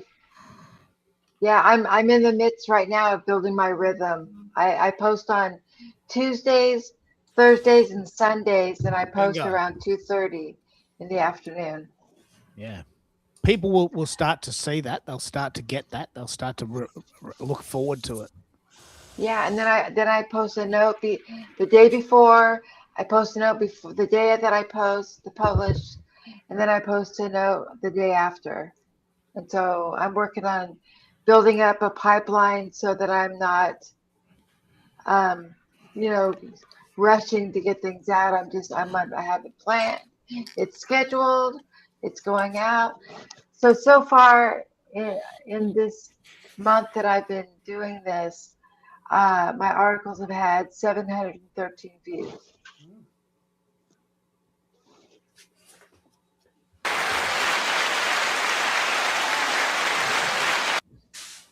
I love it. I just love it. I love what we're doing here. I love that we're all sharing information, and this is the power of live. And pick up on this, America. There's nothing like it, is there? There's nothing like it. We are right here, right now, learning from each other. And if we're not learning from each other, we're creating social authority and we're creating social proof, which we can repurpose and write a post, write a blog, and repurpose this actual event and what we learned, what we took away from it, and we can help lift and amplify each other. There's just so much we can do, and it all starts live, and you work your way out and you impact those who were there in real time, and then you start to branch it out and impact and influence those who missed it, inspiring them to show up next time, or Right. simply providing an avenue for them to consume. Hey, you know what? Just like Keith doesn't like reading, perhaps someone doesn't like sitting through a live stream. It's like, all right, I I gotta go. I have so much on the go. Give me something that I can read really quickly, whether it's when I'm on the bus or the train or what have you. You got to be able to offer value, redistribute that value in different places, and have that same narrative shared in formats that people prefer to consume it. I know that Keith doesn't like the 10-second YouTube shorts, but I get a lot of traffic from my YouTube shorts. And that traffic will sometimes point towards the replay, sometimes it points towards the Substack article, but eyes are good no matter where you find them. And Right. you sometimes only need seconds to captivate and ingrain a memorable moment that someone at some point when they need to make a decision, they're going to say, I remember I heard this 10-second clip, and they're going to remember you. Yeah, it's Now, very, very cool. I That's mean, awesome. it's very disruptive. What I might do now, we're coming up to 2 hours. I know you've got to go, Christina, without an H. I'll give you a, Yeah, I'm gonna go now. All right. okay. So you go and do your thing. You're welcome on this show anytime. Thank We're you so coming It up to was much. two great to hours. meet you. What I'm going to Can do, I'm you want to sorry. go I too? need to. No, I'm here, but I have something off subject that I need to ask Yeah, because it please. was brought up about subscriptions. Mm. Like I started off, I don't offer a paid subscription. Is that bad or? It's I don't. I no, this is very important. I know quite a lot about this, Christina. So this is a very good topic. okay. About 1 in 100 people overall may eventually subscribe. About 1%. So there's no hurry. So for me, and this is how I do it, for the first 100 people, I didn't do anything on Substack. And I still haven't really pushed it. And I've got to be honest, I don't have any paid subscriptions. But when someone does decide to pay me, I want to give them something, right? So in order to have a paid subscription, people have to get something extra for that. So you have to have that ready Yep. So to but there's no provide. hurry. I mean, I think the reference point, a friend of mine has 2,000 subscribers. She just got her first paid subscription, right? So she's not, Okay. so it's a slow burn. So I'm not that fussed about this. I hardly ever talk about this because I'm not really ready to turn it on, and I'm not fussed if people pay me because I love doing it. Yeah, I'm like right now. I'm just like no. My sole purpose right now is the content and the consistency. Yeah. So what I thought we might do, it's coming up to 2 hours. I think it's sensible to have a bit of a break, maybe just have a stretch. Maybe make a cup of tea, or in your case, a cup of coffee. I might refresh my chai. And Christina, you'll be very fascinated to know that I've got a song about this. So I use a site called Suno, and I've got about 100 songs now. And one of them is called Substack Feels Like Home. I love Substack. It's the best site I've ever come across, maybe with the exception of Twitter, ever. I just really resonate with what it means, what it stands for. It really suits my personality. So let's have it's community. Yeah, it's community. So let's play this song. It only goes 2 minutes. Have a stretch. Get up. Get off the chair. I've been sitting in this chair for 2 hours. I'm just going to refresh my chai. I'll send out a few more invitations. If you want to send this to your community, feel free to do that, Americo. I've just turned on the guests can rebroadcast button. So I'll send you that link again, and you can send that to your friends. I just love the fact that we're communicating as a group. So Yes, this is awesome. I'll play this song, and I just need to get out of the chair. So I'll play a song, and we'll come back in 2 minutes. Have a listen to this. Okay. I think this song really sums up what I think about Substack.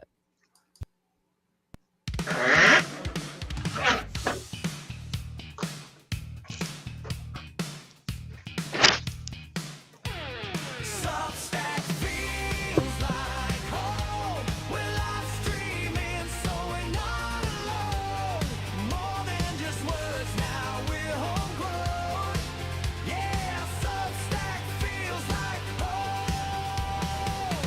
Camera off now, but I'm going online. The stream goes global and I'm on fire. Tapping beats on the neon light. Talking truth till the room feels right. It's just me, my mic, and a signal glow. Broadcast hearts in real-time flow.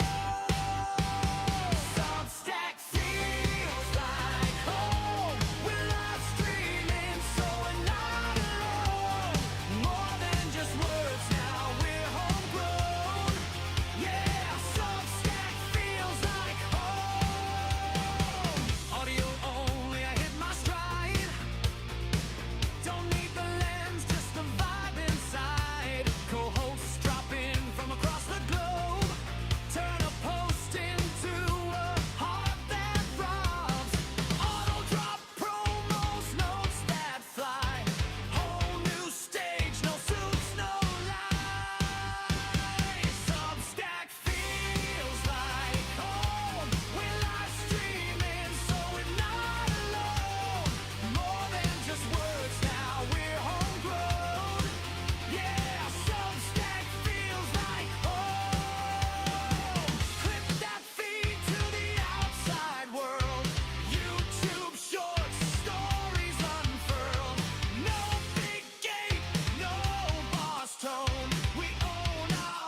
Substack feels like home. I love it. I love it. Now, what I want to do a slight morph here. America, I'm really fascinated by. Oh, it plays it again. Sorry, it's on repeat. A couple of my friends in Canada actually have said, mate, it's the sun's shining. The birds are singing. I'm not coming online now. How do you play this live streaming game when the sun is shining? Are you noticing that in your summer, people are a little bit less inclined to do this stuff, or is it still quite active? No, you can definitely see the engagement and participation kind of take a little bit of a dip. But when you're focused on the bigger picture and you're focused on that objective, you stand packed and you move forward. It still becomes valuable content. I had one the other day where I hosted it in the afternoon, and no better. Afternoons are still as bad as they were a year ago. You might be lucky to get a few people on their lunch hours tuning in, but never lose hope or never give up or be quick to throw in the towel. Understand, just like with any other business, there's seasonality. There's going to be ebbs and flows, and you have to find ways to bridge that gap. Because if you disappear because your viewers disappear, you now become inconsistent, and you have to reteach the algorithms and your audience that, hey, you're committed to this, you're invested in this. You don't close the doors because people are on vacation. You understand that, hey, there is a season in which we're going to have fewer viewership, fewer engagement.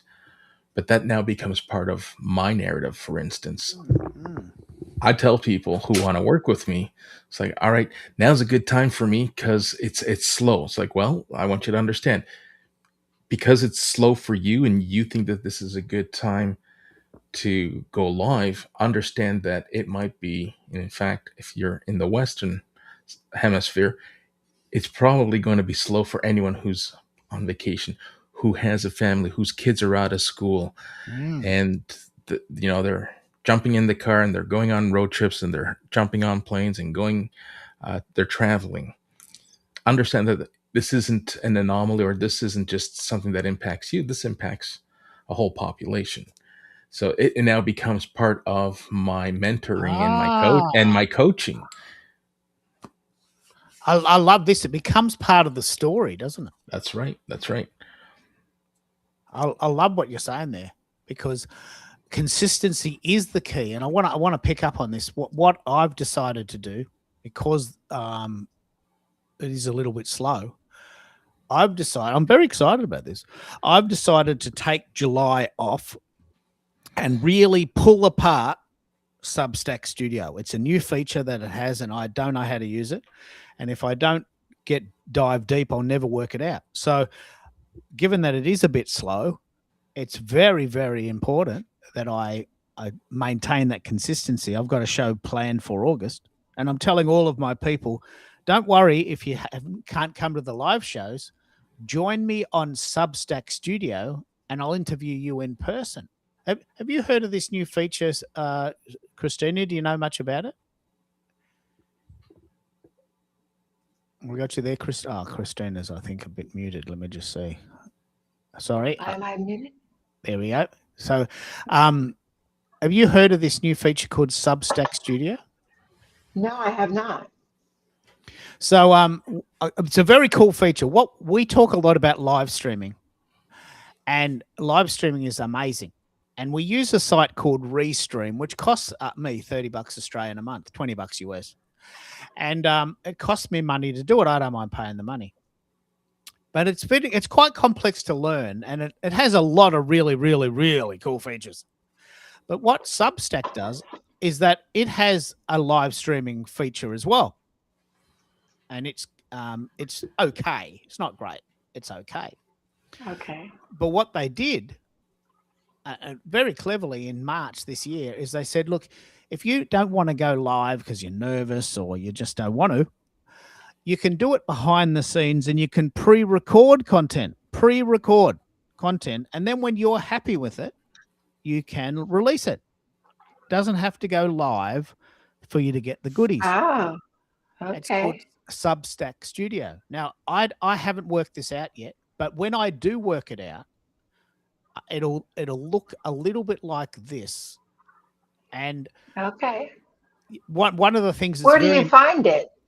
it's in, you just if you push if you create an article, you've got the Okay. idea to create an article, create a live video, pre-record a video. Like it's in your create feature. Oh, So okay. up until March this year, it was only available, all these features. It's got quite a lot of features. These features were only available if you went live, right? And so the fly in the ointment was you had to go live in order to get these cool features. And a lot of people didn't want to, right? So what they did was they said, look, what we'll do, you can now do this behind the scenes, pre-recorded. And if, if someone, Oh, this is it's very good cool. because I'm looking at it right now. I'm like, oh my gosh, because this is something that I've wanted to do. I'm very excited about it because as a live person, there's two frustrations that I have most of all. One, people don't turn up at all. Like they just don't turn up. Someone says they're going to Right. turn up and there I am. It's 10 o'clock and they're not here. What do I do now? Well, I want So to I want to encourage you that whoever's supposed to be there will be there. And yeah, that takes that, but that see when you have that mindset, that takes all the pressure off you. So if nobody showed up, then it was supposed to be you that day. yeah, and that's why I have lots of songs. So what I've done, this is the main reason I have so many songs. Oh, I love it. I've actually done shows. Where no one turned up for 1 hour. And I had to talk to myself for 1 hour. No one turned up. But because I was committed, I did it. And I did this show. Have you tried Substack Studio? So what I thought was, I'm going to try an experiment in July. I know it's a slow period because it's summer in the US and Canada. We don't get a lot of viewers. I'm telling all of my friends, don't worry, I'm coming back in August. I'm going to get this right. I'm going to work this out. Because as you said, you've never heard of it. Someone's got to go first. Well, let's work it out together. I'm oh my gosh, this is exciting. Tell me what you think about it this is a very important conversation. Why did it sort of prick your ears up? What made Well, sense to you? well, when I clicked on it, it's got share screen, invite guests, lot, I mean, it's like, right now I'm putting my stories out there and I'm chronicalizing my life, like with my accident and so forth. That's kind of where I started. I didn't start back when I was a baby, but that was like a really impactful moment. I was almost not here anymore. And so for me, it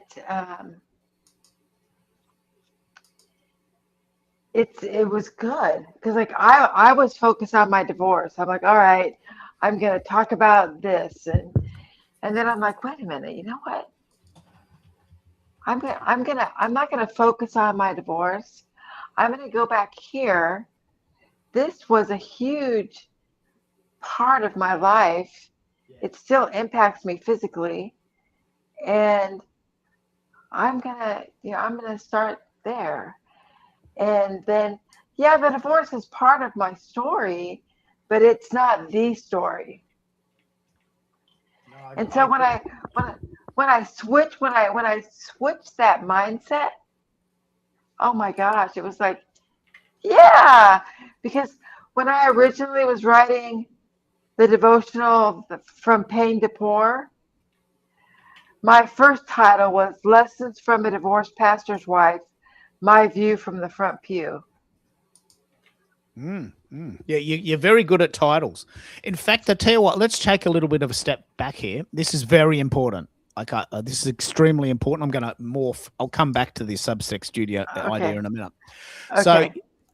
when I looked at your article, which is very good for you know what I mean by SEO. You know, the idea that search engines are looking for this stuff. Right. Yeah. Right. So I use a site which I love called Savannah Bay. Right, it's a free site that gives you a score out of 100 on how Oh. it gives you a score on out of 100 out of how your article ranks for SEO in the real world. Right? And your article scored 68, pretty good. But what it did, and this is the most important part, what it did is it gave you suggestions. Oh. If you want to redo it or you want to improve it, Yeah. here's 3 things you can try. Right now, one of the things, when this is why I'm saying this, one of the things it suggested is use subtitles, subheadings. Yeah, like I know.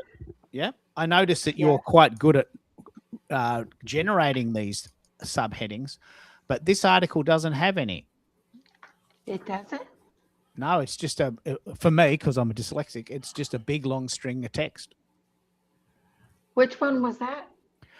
The day Grace interrupted death. Okay, hold on a minute. So if you look at it, this is, you know, a dyslexic's worst nightmare. It's just a whole lot of words. Oh my gosh. I did have a subtitle. I just didn't put it in. Yeah. So what this does, Okay. it gave you 60 out of 100 for SEO. One of the suggestions to bring it up a notch is to say, can you please have headings? Please use headings. So every paragraph or 2, there's a bit of an art to writing for the web. Every 100 words or so, write not once, multiple times, but turn that into a heading. Right. Yeah. So you can. Oh, okay. Yeah. So just like put those both on one line and put them in bold or what? Yeah, put it in bold. H3. Now, this is very important. Like, it's very simple to do, but it gives your article fresh life because the internet is looking. The internet is looking for this. Like, that's its job. And so how many words did you say? You know, there is actually a formula. I think it's 3 paragraphs, 3 sentences. I'll Google it. I want to pick up on this. There's a site called, do you have a blog other than Substack, Christina? Do you have a blog? I don't think I have a blog. No, that's okay. That's okay. There's a site. This is an amazing concept, and we'll spend a bit of time here because SEO is very important for repurposing. Okay. So my blog, before I used Substack, was on WordPress. It's very hard to use. Okay. Yeah, I actually pay a web designer for that. I think I was on WordPress at one time. Yep. So keithkeller.org, which is still a functioning website, is everything that I did in my life up until the end of 2024. All right. And then I stopped because I went to Substack. But in WordPress, there is this amazing, like off the charts amazing SEO tool called Yoast. Toast with a Y. And it gives you a score out of 100 for SEO. So I'm very familiar with this model. Yeah. Okay. And by doing simple things, you can make your articles more searchable. Because you've got to remember, people are looking for this. People who don't write are looking for this inspiration. They're looking for it. And they don't know who you are, but they're looking for a title. Like, is there anyone else going through this stuff? You know, learning to walk again, having a car accident. Hundreds of people go through this, but they don't know who to talk to. Right. So the job of SEO is to find related articles that are of interest to people. So for Substack, this particular idea, Savannah Bay, I'll show you exactly what I mean. it gave you a score of 60 out of 100, but because I use it all the time, I often get 100 out of 100. Oh, nice. But it's not me. I'm cheating. Right. Well, but you're playing the game. I'm You playing the know, game. yeah. So what Savannah Bay does, it's an incredible site. What Savannah Bay does is it gives you a score, and if you're not 100, it gives you some suggestions. Now, some of the suggestions are really silly, and you don't have to do them, but some of them are very sensible, and they're easy to do, right? And one of them is headings. You'll get another 10 or 20 points. Try it. Just put a heading in and make it H3. It'll make an amazing difference to the readability of your blog. Yeah? Let's try this. With that particular blog, we'll start this today. It's June 15th, 16th, 17th. It's June 17th. I just put a subtitle in it. All right, so I'm going to have a look at that. I'm updating it. Have you had success with this, Americo? Is this not your thing? Oh, I use Savannah Bay and average about 90%. Because the one thing it recommends often, I just can't naturally fit it in. That's awesome. You be you, right? That's right. Yeah, absolutely. It has to be natural. Hello, Nat. We've got someone calling in and listening in, so I'll give her a bit of a shout out. So what we'll do is we'll make a few adjustments on the fly, try and create some subtitles, some subheadings, and make them at least H3. You can make them bigger if you want. I can't see that as a functioning update. Did you update Oh, wait, sorry. I hit the one button, but not the other button. I just did.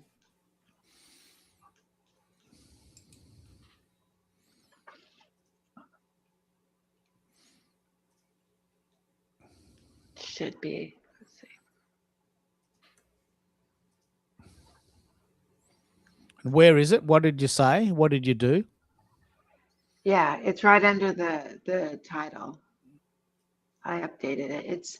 It says the subtitle is 3 Code Blues, 13 Days in a Coma, One God Who Wasn't Finished Yet. Yeah, well, that's not okay. Okay, that's not what I mean. In the body of the text, you need to have Okay. in the body Right, of the that's text. that's the next thing that we're doing. Well, let's just see if that worked. Have you found Americo, while we're looking at this, has it made any difference to your stats? Has it made any difference? I would say no. Okay. It's kept me consistent, but I haven't seen anything take off as a result. Okay. Mind you, I check it once and then I don't go back and tweak it to refresh it. And I know that is part of your recipe. Let's pick up on this. I'm really good at this, Christina. I want to share this. I'm so excited. I'm really good at this. So, Okay, so I put the not once multiple times. I bolded that and put it in one sentence on one line. and did you? So what's you the updated? next one? Have you highlighted? Not yet. Am I just doing one at a time? Let's do one at a time and see if it improves it. Yeah. Okay.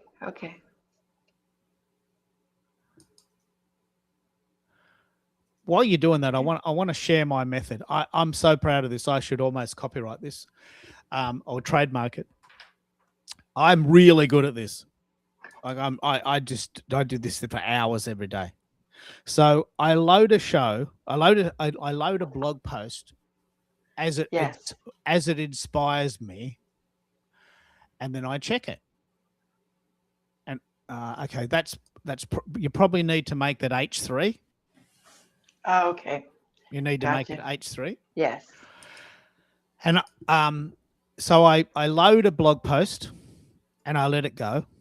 And it usually takes about 2 hours to get to 100 views, right? And there's a very cool site, a very cool app for this. And then it goes flat. And then I go, okay, what did I do wrong there? So I changed the title. And then it goes zoom again and it goes up a bit. And then I let it sit for a couple of hours. And of course, this is a lot of work. And then I come back after lunch and then it goes flat again. And then I add a photo. And then I add a few things and then it goes. And my highest score now is 885 views. And my highest score is 525 in one day. That's my highest score.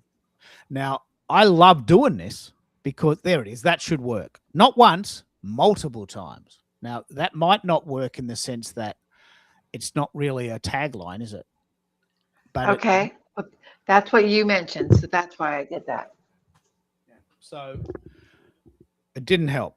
Okay, that's okay. But we you know what we're talking about now. So you've segmented the post, and actually for me being dyslexic, it's actually quite a benefit because I see this big long set of code and I'm thinking there's just too many words. It's just too many words.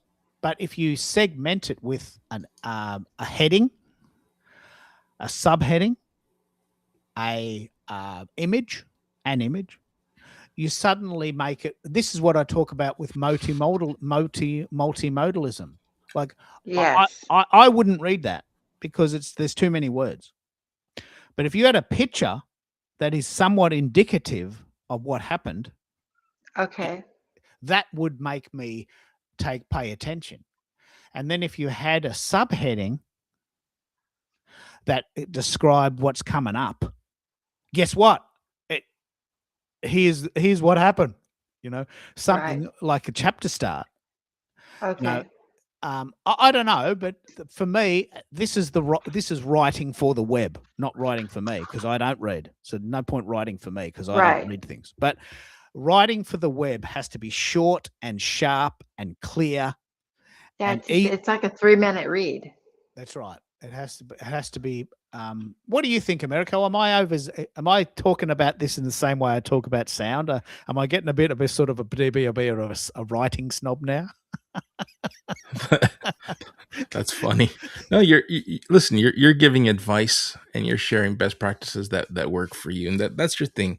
You are not only a connector, but as a creative mind, you're also one who shares what creativity works for you, and you're open to helping others. So I wouldn't worry too much about what other people think. You're being yourself, and you're being generous with the information that you give, and people will always judge, right? It's very interesting you say that because, as I said, for a very, very, very long time, maybe even last year, I felt stupid leaving school early. And I'm still embarrassed by that sometimes. But school just was not for me. It wasn't set up for my learning style. I'm not stupid. Like I just wasn't honored in my skill set. The things that I like. Your learning style. I just was not encouraged to do the things that inspired me. I was encouraged to do Shakespeare and read big books about bullshit topics, and and I thought, what am I doing? In fact, there's a story. This is a very traumatic event. My dad knew this was happening, and he said, "Okay, look, we've got to help you." And the actual book of the year was Pygmalion. I remember this very specifically, and he says, "Okay, here's the deal. I'm going to lock you in your bedroom for 1 hour a week." And you have to read this book, or else you won't get any dinner and you can't watch any television, right? And I'm sitting there on the bed going, "This is a fucking shit story. I really hate this, but I'm just going to pretend I'm reading it." And then my dad had quizzed me, "What's it about?" Well, there's this guy, and he's always getting into fights, and he seems to be hanging out with this girl, and they're always getting into trouble. He says, "Oh, okay, no worries. You get your dinner now.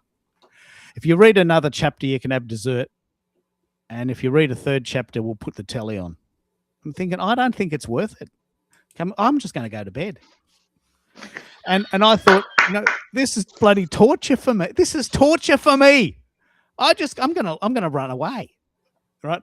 I did. I actually ran away. But I got out that night and I went for a drive or ride on my pushy up to the drive-in at like midnight, and they had to come and get me. And I said, look, I just don't want to read. Don't make me. Well, you got to read. It's year 7, Keith. You got to do this book or else you're going to fail. And if you fail, you'll never get a job. Yeah, but why is it so hard? Why is it so hard? It's such a terrible story. Please tell me if you like Pygmalion. I remember this particular book. It was the book of the year. And geez, I hated it. And it scarred me. I've never told that story. I've never told that story. Thank you for entrusting that to us. But I felt stupid. And I'm thinking, I'm just going to go. That's actually, in a way, I'm very proud of this. What happened as a result, and it's probably as a result, I went to the local radio station and I did radio shows when all my friends were at school.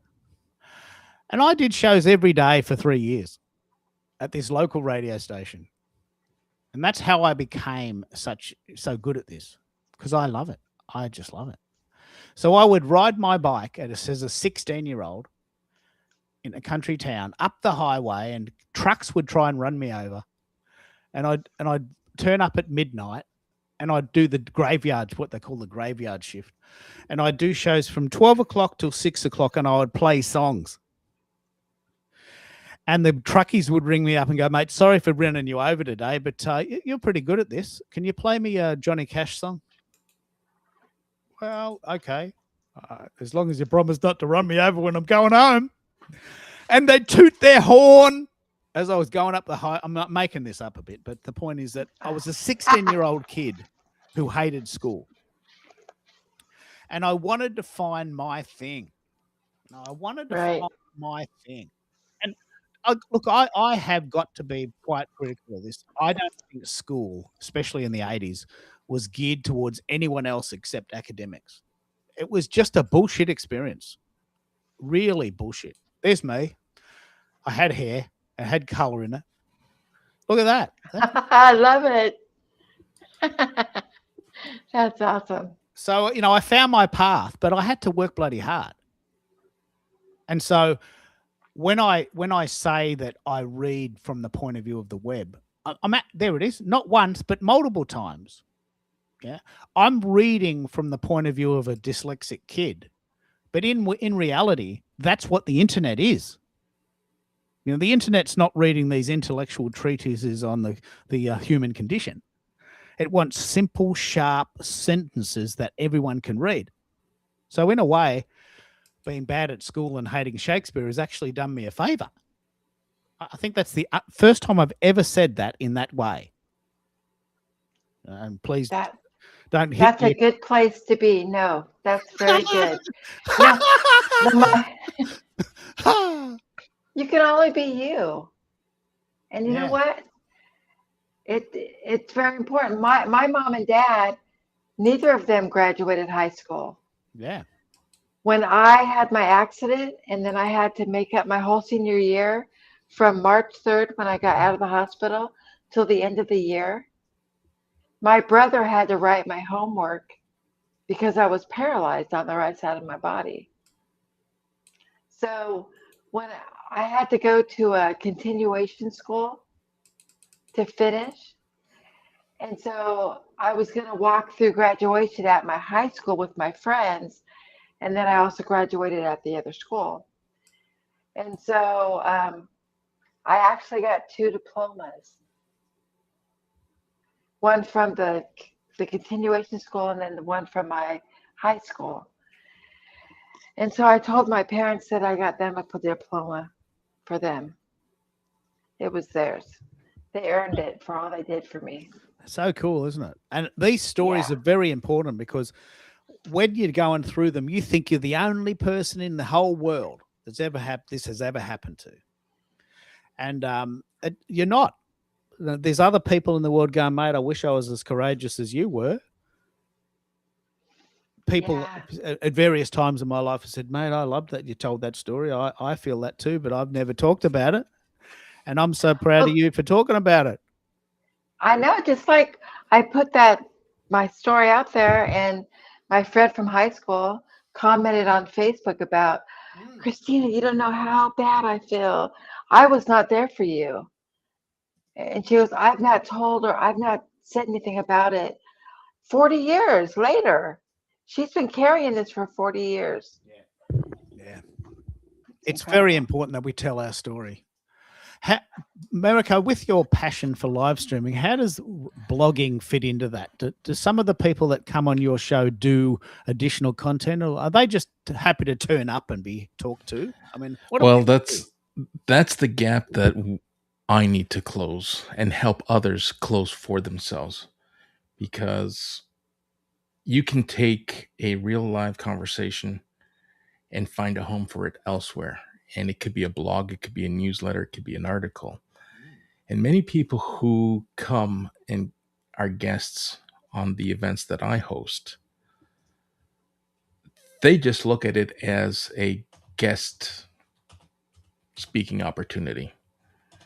They show up, they spoke to my audience, and they ride into the sunset, failing to recognize the opportunity that they are leaving behind.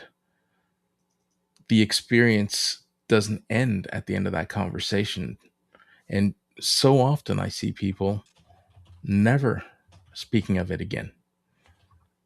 Yeah, this isn't everyone, but I would say it's a soft majority that will show up, they speak, and then they move on because they don't see how this form of content will ultimately fit into their life. And many of them actually think that they're doing you a favor. Yeah, absolutely. And I just put out a post. Well, I'm trying to multitask here. I put out a post on Substack, and I uploaded a video that I worked on earlier that talks about, it's titled how I turned live streams into visibility. And I recorded a video to demonstrate, I took the conversation we had yesterday and coupled with a couple of conversations that I've had, and I wanted to create some visuals.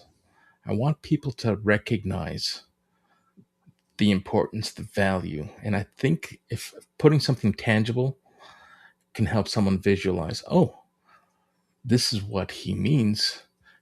He's right. It's not just about showing up and having that conversation. And in this live demonstration that is now live on YouTube and linked on the Substack post that I just put out, I demonstrate what it's like to be found invisible as myself. And I encourage people in the video, now do it themselves. What is, insert your name, best known for? And I did live demonstrations on two web browsers. I did a search on Google. I did a search on Edge. And then I jumped into a Copilot and did an AI overview on Gemini. And the things that it just uncovers about me and what I want to be recognized for, I found articles where some people repurposed, where I was a guest and I repurposed it, but I was spotlighted on someone else's domain. And it's fascinating that people haven't grasped this, or perhaps they just don't have the bandwidth to do it. And that's where I want to be able to help them. You know what? You show up, you have the conversation, and if bandwidth is what's holding you back, yeah, that's your skill. That's your place in the world. Let me share some of my bandwidth, and I will get you the visibility. I will make the most out of that conversation, that digital asset. And that's part of the done for you service that I provide. Well, let's pick up on this. Christina was interviewed. It's a very good interview. Very good interview on YouTube 3 years ago. What did you do with it? You couldn't really. You didn't know what to do. Let's pick it up again. It's a very good interview. Well, I have it. It's on my Facebook. It's on my Instagram. Yeah, and then I reference it in my books. Okay, so you spoke on LinkedIn 3 years ago, and this is very common. You don't know what to do with it. I'll send it to you, Americo, and we'll do something with this. It's a very good interview. It's a camera on video. They both look gorgeous. Both spoke very well. It's a very good format, and there it is on YouTube, and it's had 535 views. Not bad. That's a very good result for YouTube. It's the CTR Media Network. So she obviously has quite a good following there. She's got 193,000 subscribers. 193,000 subscribers.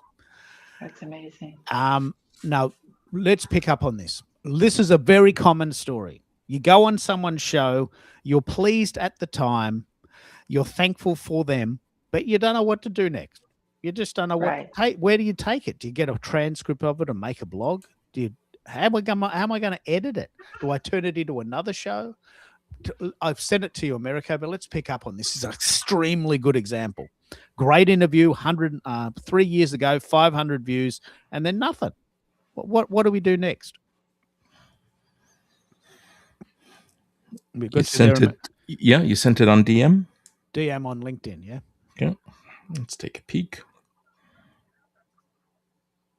It's an extraordinary production. While we're waiting, Christina, what was your take on that? How did you what happened there? Did you enjoy it? Or? Well, I how I met her, I went to an event where Elena Fernandez, the woman that I co-authored these books, she was putting on an event in Fort Worth, Texas. I was in Georgia at the time, so I flew to the event, and that's where I got my headshots done, like the one you see here. And that's where I actually got my my coffee plant tattoo on my arm, just on a whim. But we met there, and we both were at the event, and we met each other. And she was like, I'm doing this podcast, and I'd love to feature you on it. And I'm like, oh, I would love that. And so I went home, and then we did it. And then it's like, okay, now what? Exactly what you had said. I want to workshop this exactly, Americo. A great looking podcast or vodcast, if you want. 500 views, 193,000 subscribers 3 years ago. Now we could have done so much with that, but we didn't know you yet. We didn't know you then. But let's pull it apart. What can we do now? What do you think, Americo? So, as the channel admin, I would reach out to, and I know it's 3 years ago, and if you still have a relationship or connection to the host, reach out to them and say, hey, I'd like to revive that conversation that we have. Is there any way that you can enable remixing? Because I just went in there and tried to remix, and it's disabled. The remix allows you to create short snippets from that conversation. So you can do that in that format, create shorts. Do you have a YouTube channel of your own? I do. All right. Drop that in the private chat, and we'll start following you. I don't think I have much in there, actually. It doesn't matter. But another thing I could do is I could get a hold of her, and because that was when I got divorced, like right when it happened. Mm-hmm. And so I could do another guest podcast with her as far as, something else.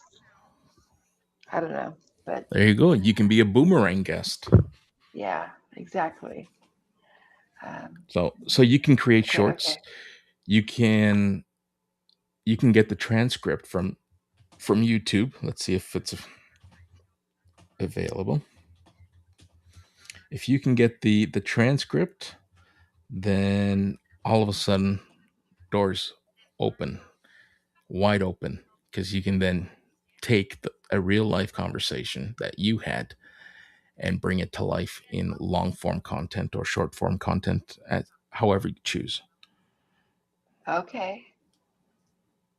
The thing All that's right. very important to remember from this day forward, Christina, is that Yes. hosts love it when you do something with it.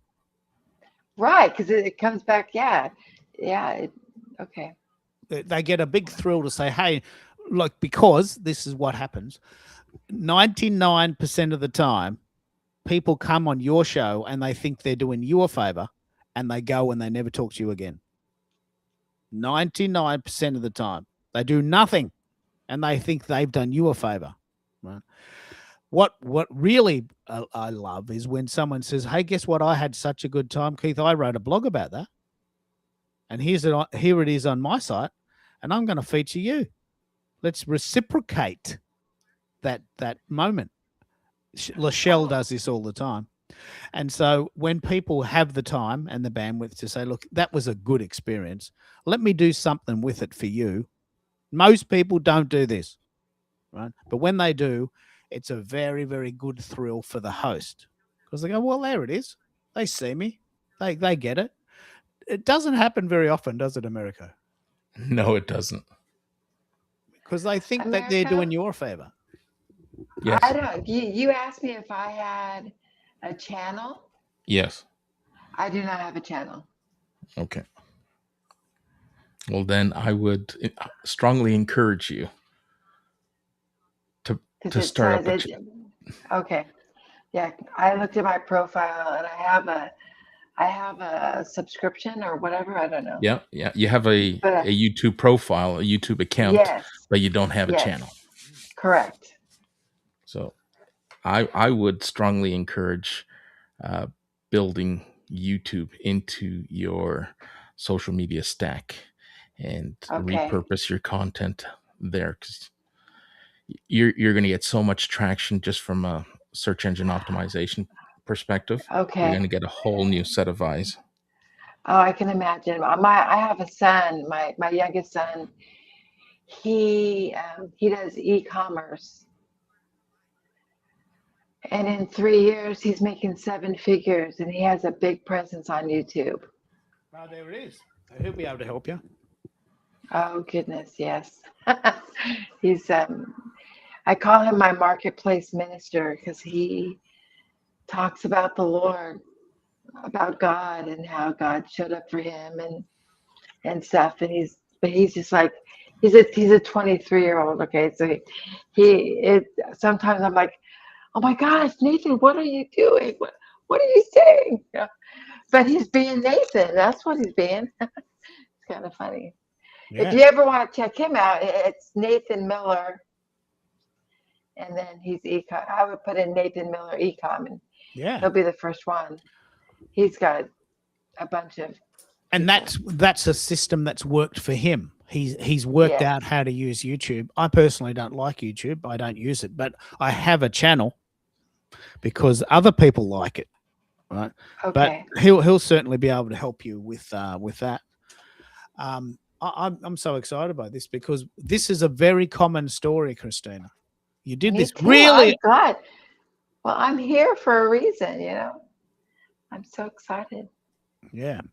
So I don't have a song about YouTube, but one of the things I do love about YouTube is that there's a thing called playlists.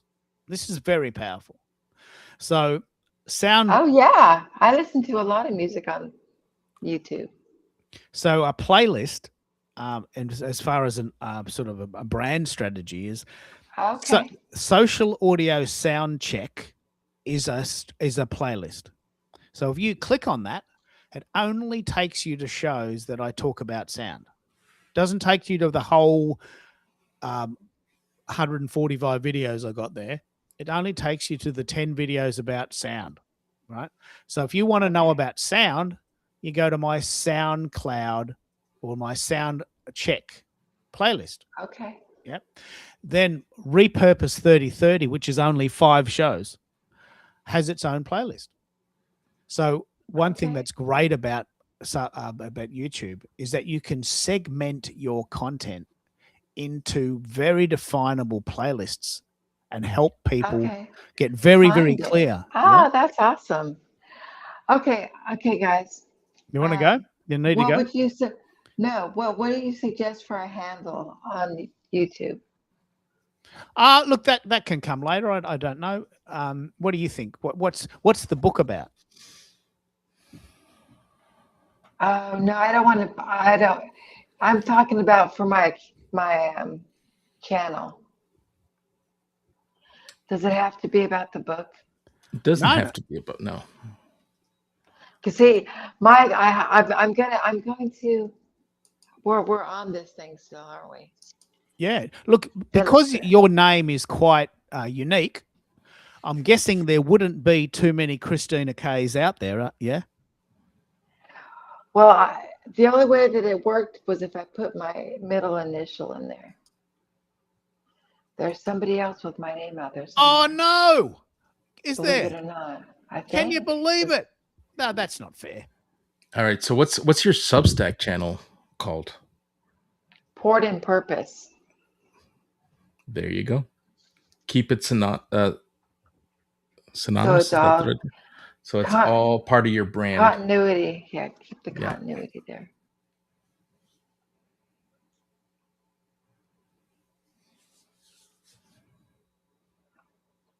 It works. Channel created.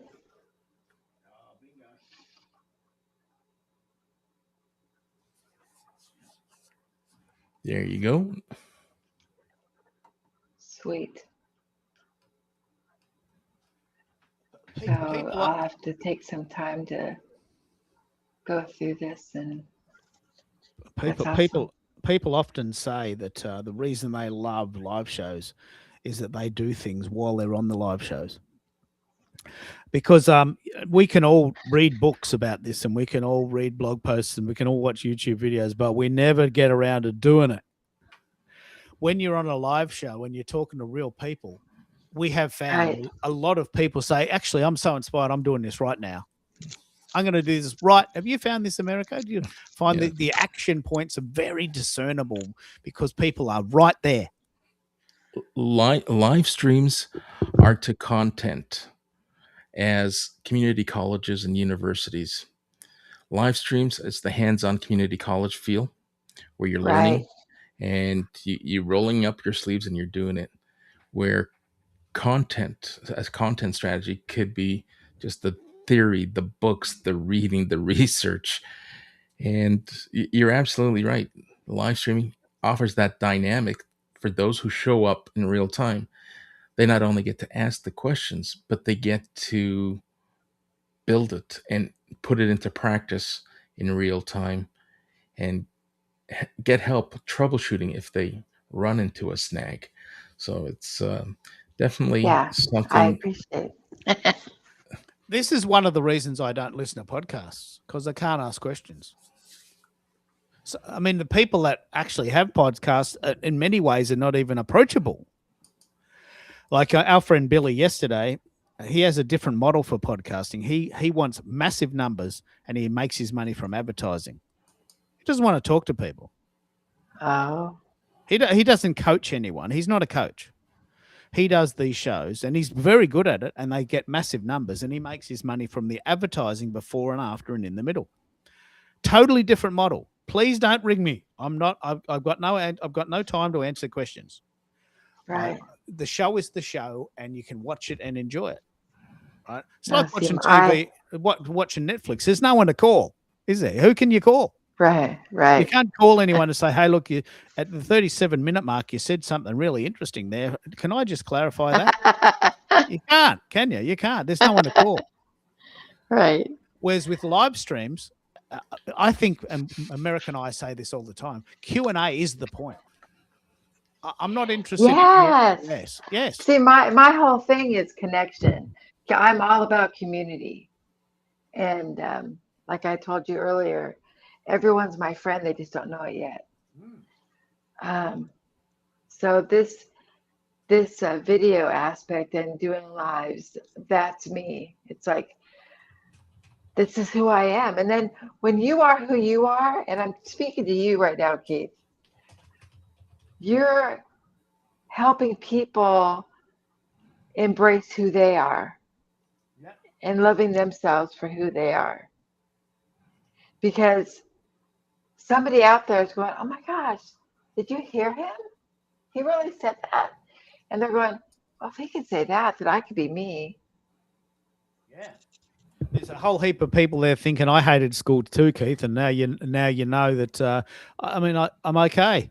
I made it. Yes, exactly.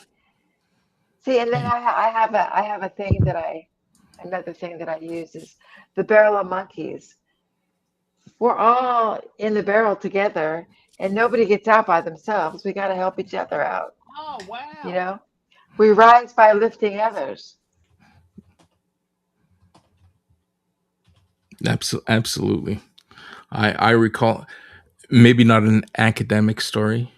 I did I did hate school for a period of time. I did get my GED, and then I stopped, and I joined the workforce, and then later on went back and got continued my education, but on a different level, a different narrative. I was chastised for being left-handed, Oh wow! Oh my and, goodness, I'm so right, sorry. and for whatever reason, whether someone thought it was the devil's handwriting, or whether someone thought, hey, we need we need you to be like the rest of us. And mom and dad, they went through a lot of trouble trying to get me to switch from being left-handed to right-handed.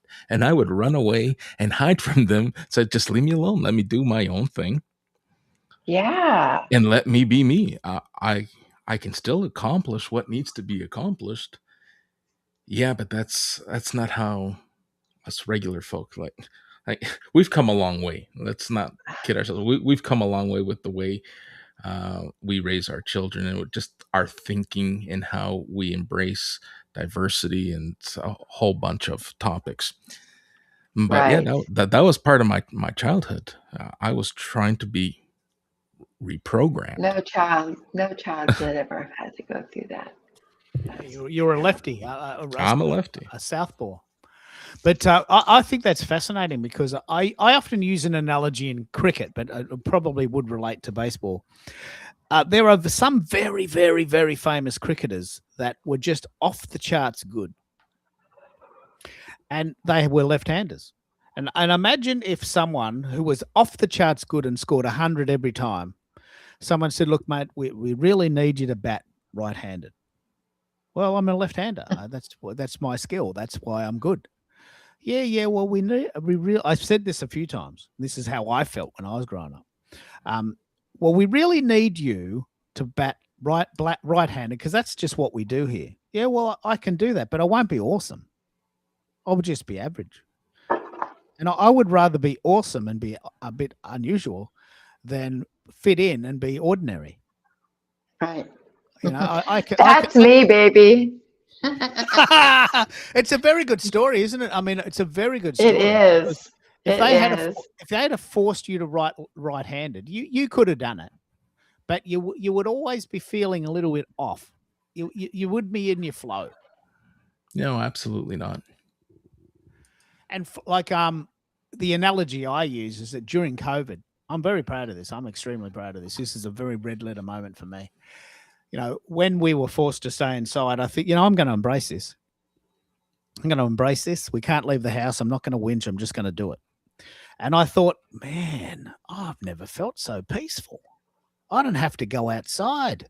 I can get my food delivered to the house on a Tuesday, and I can get Amazon to deliver my stuff on Friday, and I don't have to use the car, and I don't have to talk to people. And I thought, I'm loving this, right? And then 2 years later, they go, you can go outside again. I don't want to. What do you mean you don't want to? Are you a freak? Are you a gorilla? What are you doing? You're a bloody freak. No. I just love it inside. I love it in here. I get my food delivered on a Tuesday. I order everything with Amazon.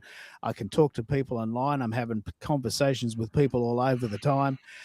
And I got a lot of bullshit about it. And then I realized, you know what? This is my flow. This is who I am. and I'm going to There fight. you go. I'm going to fight. And I didn't tell you this, but on the weekend, a friend of ours went to the football, like in the city. There's 100,000 people at the game. And I'm thinking, oh, look, I can't do that. I just don't want to do that. But I'll meet you afterwards. And we went at this pub and we had dinner. And then it's getting about 8 o'clock, 9 o'clock. It's a 2-hour trip from our house to the city because they were doing construction work and had to get several buses. And I'm thinking it's 10 o'clock now and it's going to take me 2 hours to get home. And I'm getting a bit panicky. I'm thinking I just want to be home. I wouldn't mind having a cup of chai and just sort of watching a bit of TV. I've had my people thing. And then at 10:30, more people arrived. And I'm looking at Carol, I'm going, we're never going to get home. And I panicked. I said, I want to go home. It's 10:30. I've been out of the house since 3 o'clock and I'm starting to get really panicky. I want to go. And Carol looks at me and goes, yeah, well, we'll work on that. And we got home. We ended up getting an Uber. And I thought, this is a moment in my life where my choices resonated. Like, I know that I don't like to be in big crowds. I've always known that, and I'm not going to get chastised about it ever again. And it took me all of Sunday to recover because I just felt so out of it, so off. And then on Monday, I'm home by myself doing the shows, and I'm thinking, this is who I am. And I think we need to have these discussions where we can be ourselves in spite of what people think we should do. Right. Like right, left-handed. They're not living our life. We are. That's right. I didn't know this story. I didn't know this story, America. I'm so excited that I know it. Did you got through it? It's a part of your history, isn't it? It's a part of my my history. Absolutely. That's awesome. Now I was going to interject that during COVID, I actually, when we were in quarantine at home, I actually started a Facebook Live. It was called Coffee with Christina. Oh, wow. Yeah. Yeah. It was really cool. Just a little blurb because you were talking about COVID. And what did you think of it? How did it go? Oh, I loved it. And people loved it. It was really, I mean, I think there's still an account on Facebook with it. But yeah, it was awesome. And I would just talk. I love to talk, so it was perfect. And people came, didn't they? Yeah, so I have a very positive perspective, and I love people. I always want to leave them better than I found them. So yeah, it was great. Yeah, and you've got to do you. Have you got a lot of opportunity in Philly to do that? Well, funny thing you ask.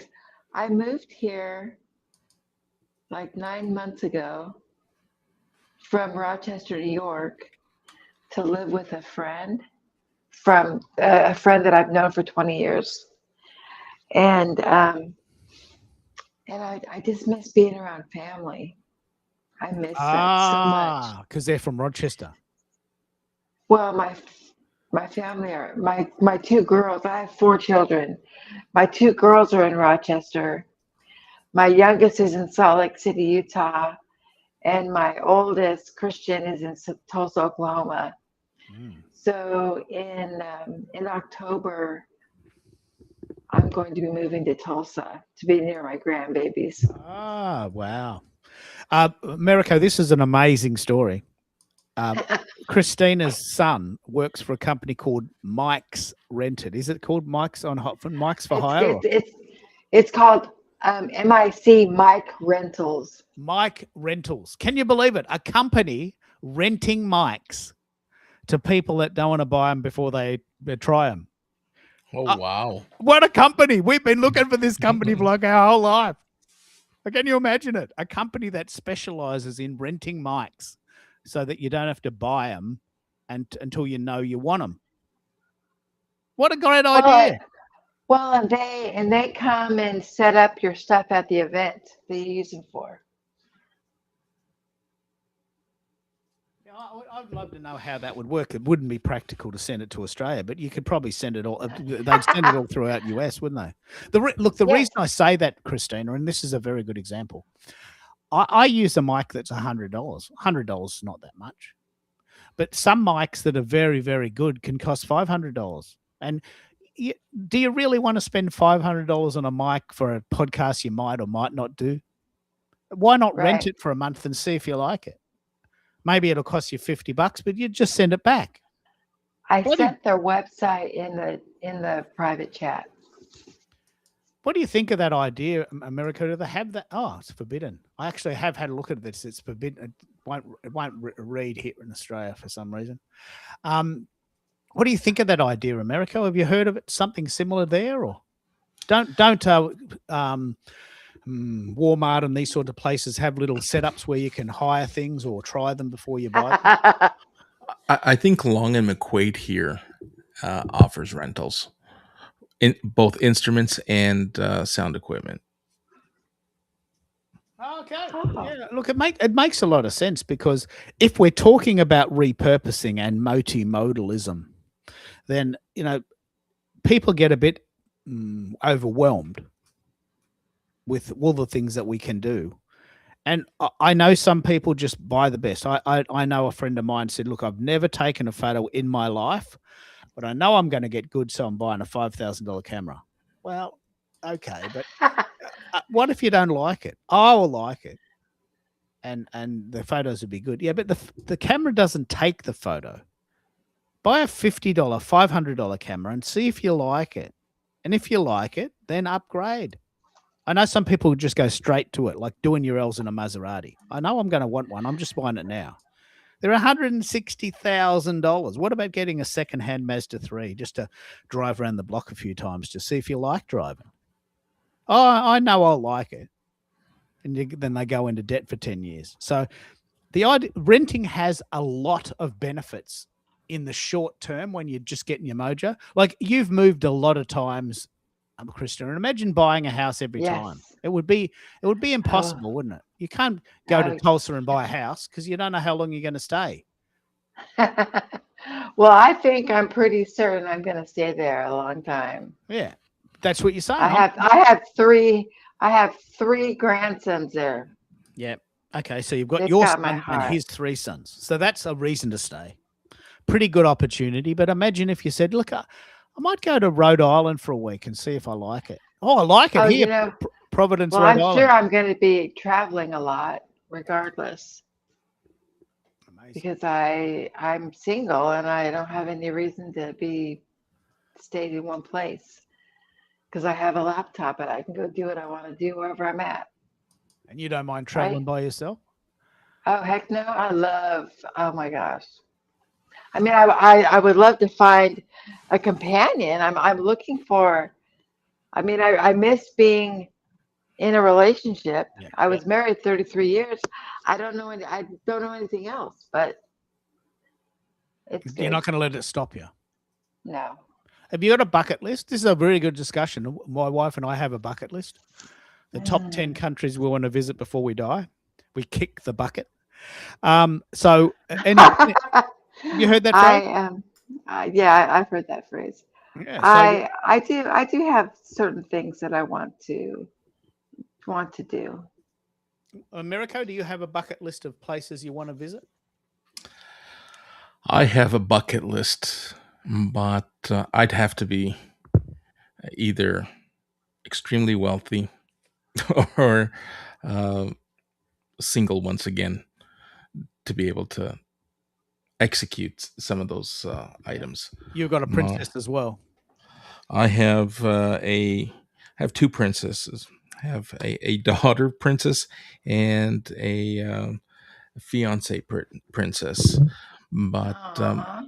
my fiance suffers from chronic pain, so sitting long periods of time is difficult for her. So those long haul flights, I'd have to go to Melbourne on my own, and she would love. She said, if you can fly me in first class Emirates style, where I can stretch out and lay down throughout the entire flight, you can take me anywhere. It's like, well, budgets like that would limit the number of destinations we could we can travel to. Yeah. Because Gotcha. And in Canada, do you have a bucket list? in Canada, I pretty much, I would say, I wouldn't say I hit the entire Canadian bucket list, but it is so expensive to be Ah, adventurous in your own country. You get more bang for your buck when you travel to foreign destinations. it's that combination of the Yeah. travel. So Like, yeah, for me, it's travel. You're not gonna find bungee jumping or skydiving on my bucket list. you know, I think it's Qantas. I think it might be Qantas. They've this is horrifying, but Qantas has found a way to fly from Melbourne to London in one go. It's 20 hours. Woohoo! 20 hours. Now that's That's a death. long time. That's death for me. There's no way I'm doing that. There's just no way. So I'll fly to Singapore, stay overnight, have a rest, walk around, have a meal, get on the plane again. Heck yeah. So but it is expensive, isn't it? It is. It is expensive, and I love experimenting with culinary experiences like that. I would say it's at the bottom of my bucket list. It's not a high priority, but if I can try as many cultures and immerse myself from a culinary perspective, just try what other people eat around the world. Do they have that set up in Toronto? We are very, very diverse, and Yeah. there are a lot of options and a lot of choices and a lot of ethnic foods that we can dabble in. But my experience, it's only one experience that brought me to this conclusion. And as much as I try different foods here, that this one experience, which I'll explain in a moment, has me questioning if whether or not what I tasted, the Indian food from Jaipur, India, in a Toronto restaurant, does it taste the same in Jaipur? Because if I go to a Mexican restaurant here, and when I was in Mexico, the two foods tasted completely different. Yeah, completely different. But you don't have to go to Jaipur. Right. That's a very. I've been to India and I've been to Jaipur. I've been exactly so. You send me this restaurant, I'll be able to tell you. I've been to Jaipur. It's a bloody hard place to travel in. It's really hard. Like I will never, ever, ever go back to India. Never. I can tell you for sure. It's a very, very, very hard place to travel in. And it's a long way and it's not very comfortable. And I'll never go back. But some people love it. They just love going there and they love these sort of adventurous holidays. It's a very uncomfortable place. Hard beds, cold water, lots of people. Like 3 things I hate in the world. And so if I could go to a Jaipuri restaurant 10 minutes from my house, I'm all up for it. Like I'd go. In fact, there is one, and we have been there. And maybe it's not exactly right, but I don't have to go to India to have it. So but in many ways, it's the going that's the point, isn't it? Yeah, absolutely. So we've got a bucket list of 10 countries we want to visit before we kick the bucket, and we've got actually, to be honest, I think we've hit our Australian bucket list as well. We've been pretty much everywhere. We've been to every state, every capital, pretty much every national park. We've stayed in many towns, pretty much every town in Victoria, which is the state we live in, and there's not many places we haven't been. We just went to Tasmania for 10 days. We've been there before, but it was good again. But we're repeating ourselves, yeah? So it's important to get away and do these things. But I can't wait to hear about where your travels will be, Christina. Australia's not that Oh, far away relatively, you know. It's not that far away. right. Oh, I want to go to Australia. I want to go to Italy. I was actually considering buying a house in Italy, Ah, yeah. but I'm too old because they have this program that you can get a house for $1 or $10 or 100 if you live there and refurbish it. And but Well, yeah, that's the catch. So you got ancestral homes that have been abandoned, and I guess the families in the ancestry that occupied those places have either migrated, can't be found, can't be located, and now they're selling these properties to try to revive right, the right. The landscape, right? population, yeah, And you can get dirt cheap, but they're so dilapidated that you're going to spend two, three hundred right, thousand euros right. to get them up to. But is there an Li- age limit, are you saying? Is there an age limit? I think you have to be younger. Yeah. Have you seen a movie called Under a Tuscan Sky? I have not. Okay, it's actually called This is your homework this week, Christina. So Diane Lane, who's quite a famous actress, she plays a person who's split up. There's quite a lot of synergy here, and she split up from her husband, and she moves to Italy, buys a villa in Oh wow. Tuscany, and fixes it up. Now, this is exactly what you're talking about. You might find that you watch this movie and you go, yeah, I could do that. Oh, wow, look at how much work that Oh, is. you know what? I could do whatever I want to do. It's all up to me. If it's to be, it's up to me. There's one thing that I'd love to do, but I'm so reliant on tech that I don't know how long I will survive it and live off the grid for however long. Oh, let's have it. Yeah. Why is that attractive? What's the thing there? It just brings people to their roots, and it humbles. Like, it's very humbling to just try to fend for yourself without relying on everything that's available today. When I was married, I used to have a annual hunting trip that my father-in-law convinced me to go. I just I don't see myself killing another animal for fun. It's like, no, you come, you come for the experience.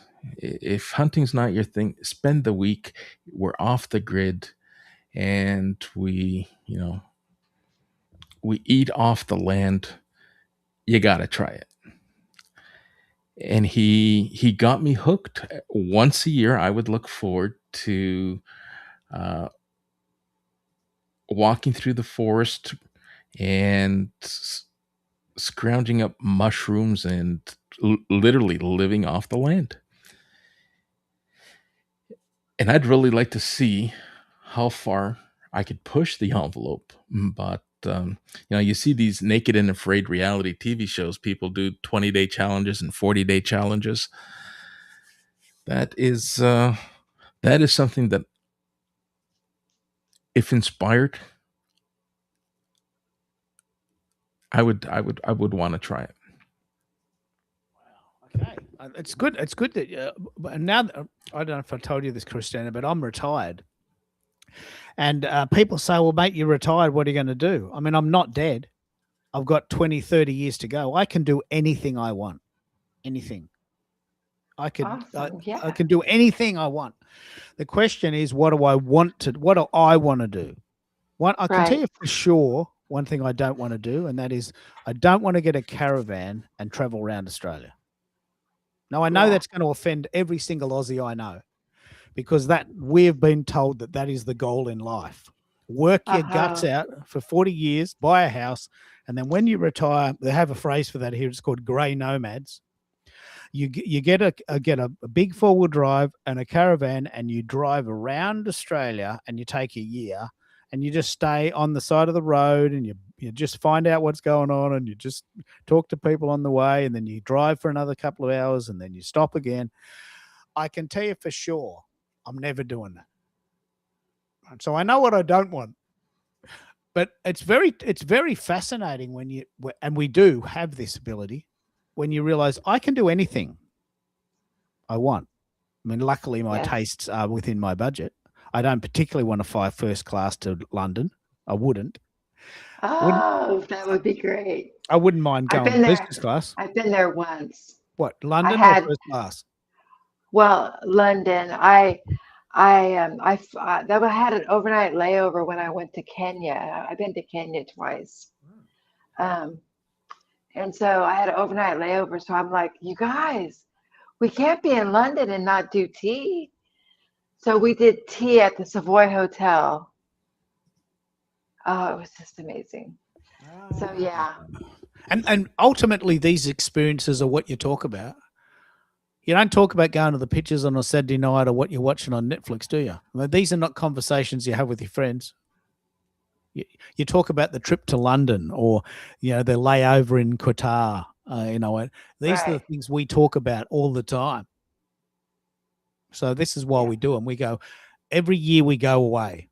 We can't at the moment because no one's got any petrol, but we go away every year for 4 weeks. And we never go to the same place twice. Last year we went to Japan. The year before that it was Spain, right? Oh, wow. And Spain's on my bucket list. Yeah, it was very cool. The next holiday will be Greece because we love history. And these are the experiences that we as a couple talk about even now. On our anniversary day, we were in the tour. Everyone got together and they bought these presents, and we dressed up in traditional Japanese costumes at this bathhouse in the mountains. These are things you talk about. These are memories that you have. I couldn't imagine saying, "Oh, guess what? Remember when we drove that caravan for 18 hours and we pulled up at this roadside stop and we saw a dingo?" I mean, I can't get excited about that. I can't get excited about driving down the highway for 10 hours to see a dingo. I have done that, but it wasn't very exciting. So, when we lived in Yuma, oh my gosh. When we lived in Yuma, Arizona, we went with my in-laws. We drove to Mexico for Christmas. God knows why we did this. With 4 kids and my in-laws. We were in 2 vehicles, and I don't know why we thought we would have cell service in Mexico, but we got separated. It was awful. Oh, yeah. Oh my gosh, memories. But memories.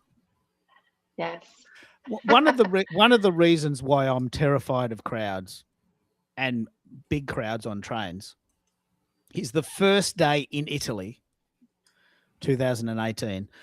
Carol said, "Let's go to the Colosseum." Yeah, okay. There's a train outside our hotel goes to the Colosseum. We'll just go and get the 10:30 train. All right, no worries. Let's do that.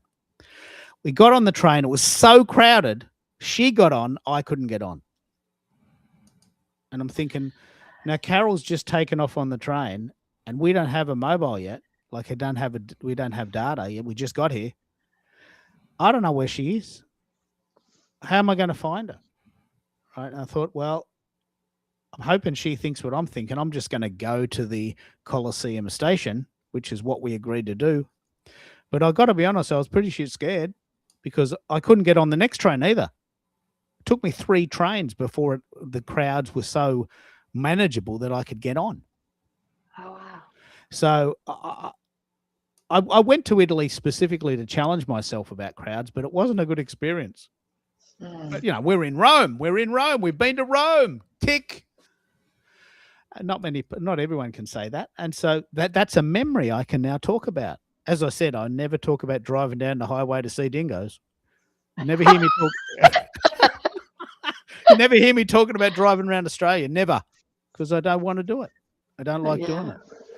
But I like road trips. I think road trips are fun. I have great conversations on road trips. Okay, so they can be useful. But I tell you what we'll do is it's been about 3.5 hours now. Yeah, I'm looking at them like, how long do you usually stay on this? My highest score, Christina, is 6 hours. You know that? Oh my gosh. I have 2 minutes till it's midnight here. Yeah. So what I'm going to do, I don't know if you've heard the song America or you heard it, but I'm very excited. I've got a brand new song called Multimodal is the New Baseline. I'm going to end with this and then we'll go and do our thing. I've got to get some lunch. You've got to get some sleep. And then Oh, we'll, and America, I'm sorry, I just want to interject. I did connect with you on school. Fantastic. Yeah, there are open invites on LinkedIn. I will accept your school request. Yeah, Awesome.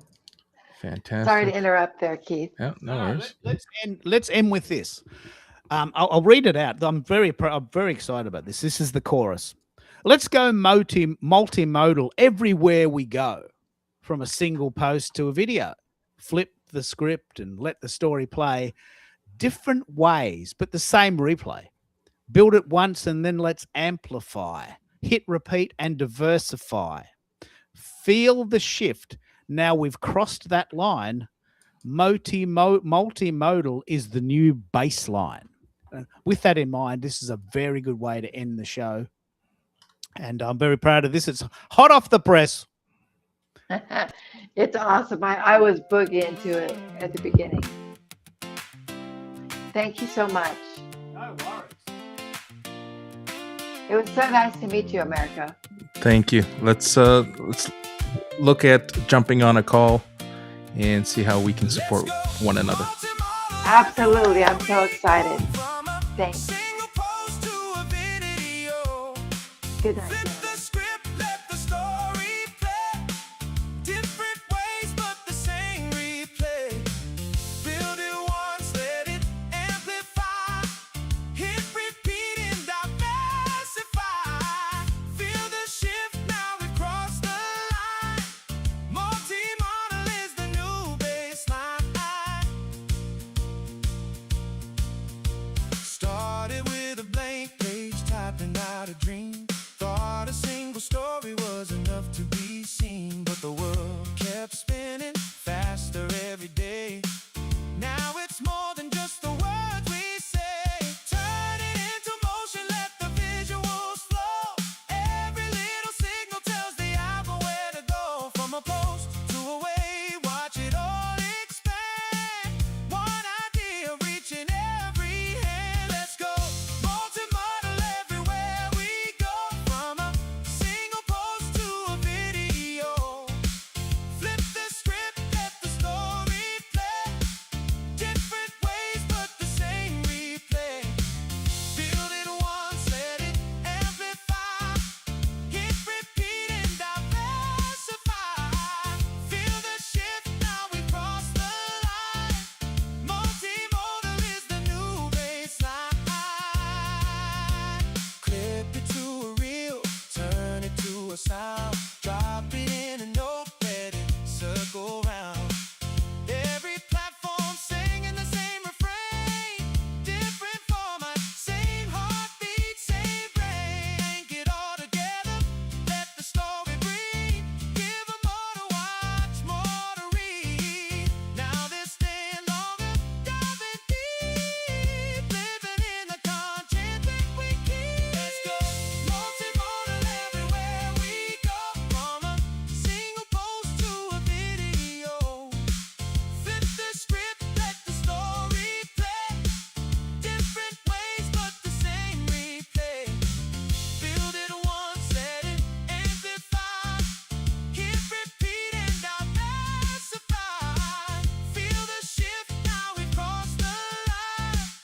Multimodal is the new baseline. It's a system, it's a rhythm, it's a living thing. Every poster going, every link going. From a thought to an info, watch it grow. You don't follow trend, you run the show. Text to image, audio to stream. Feeling like a universe bigger than a dream.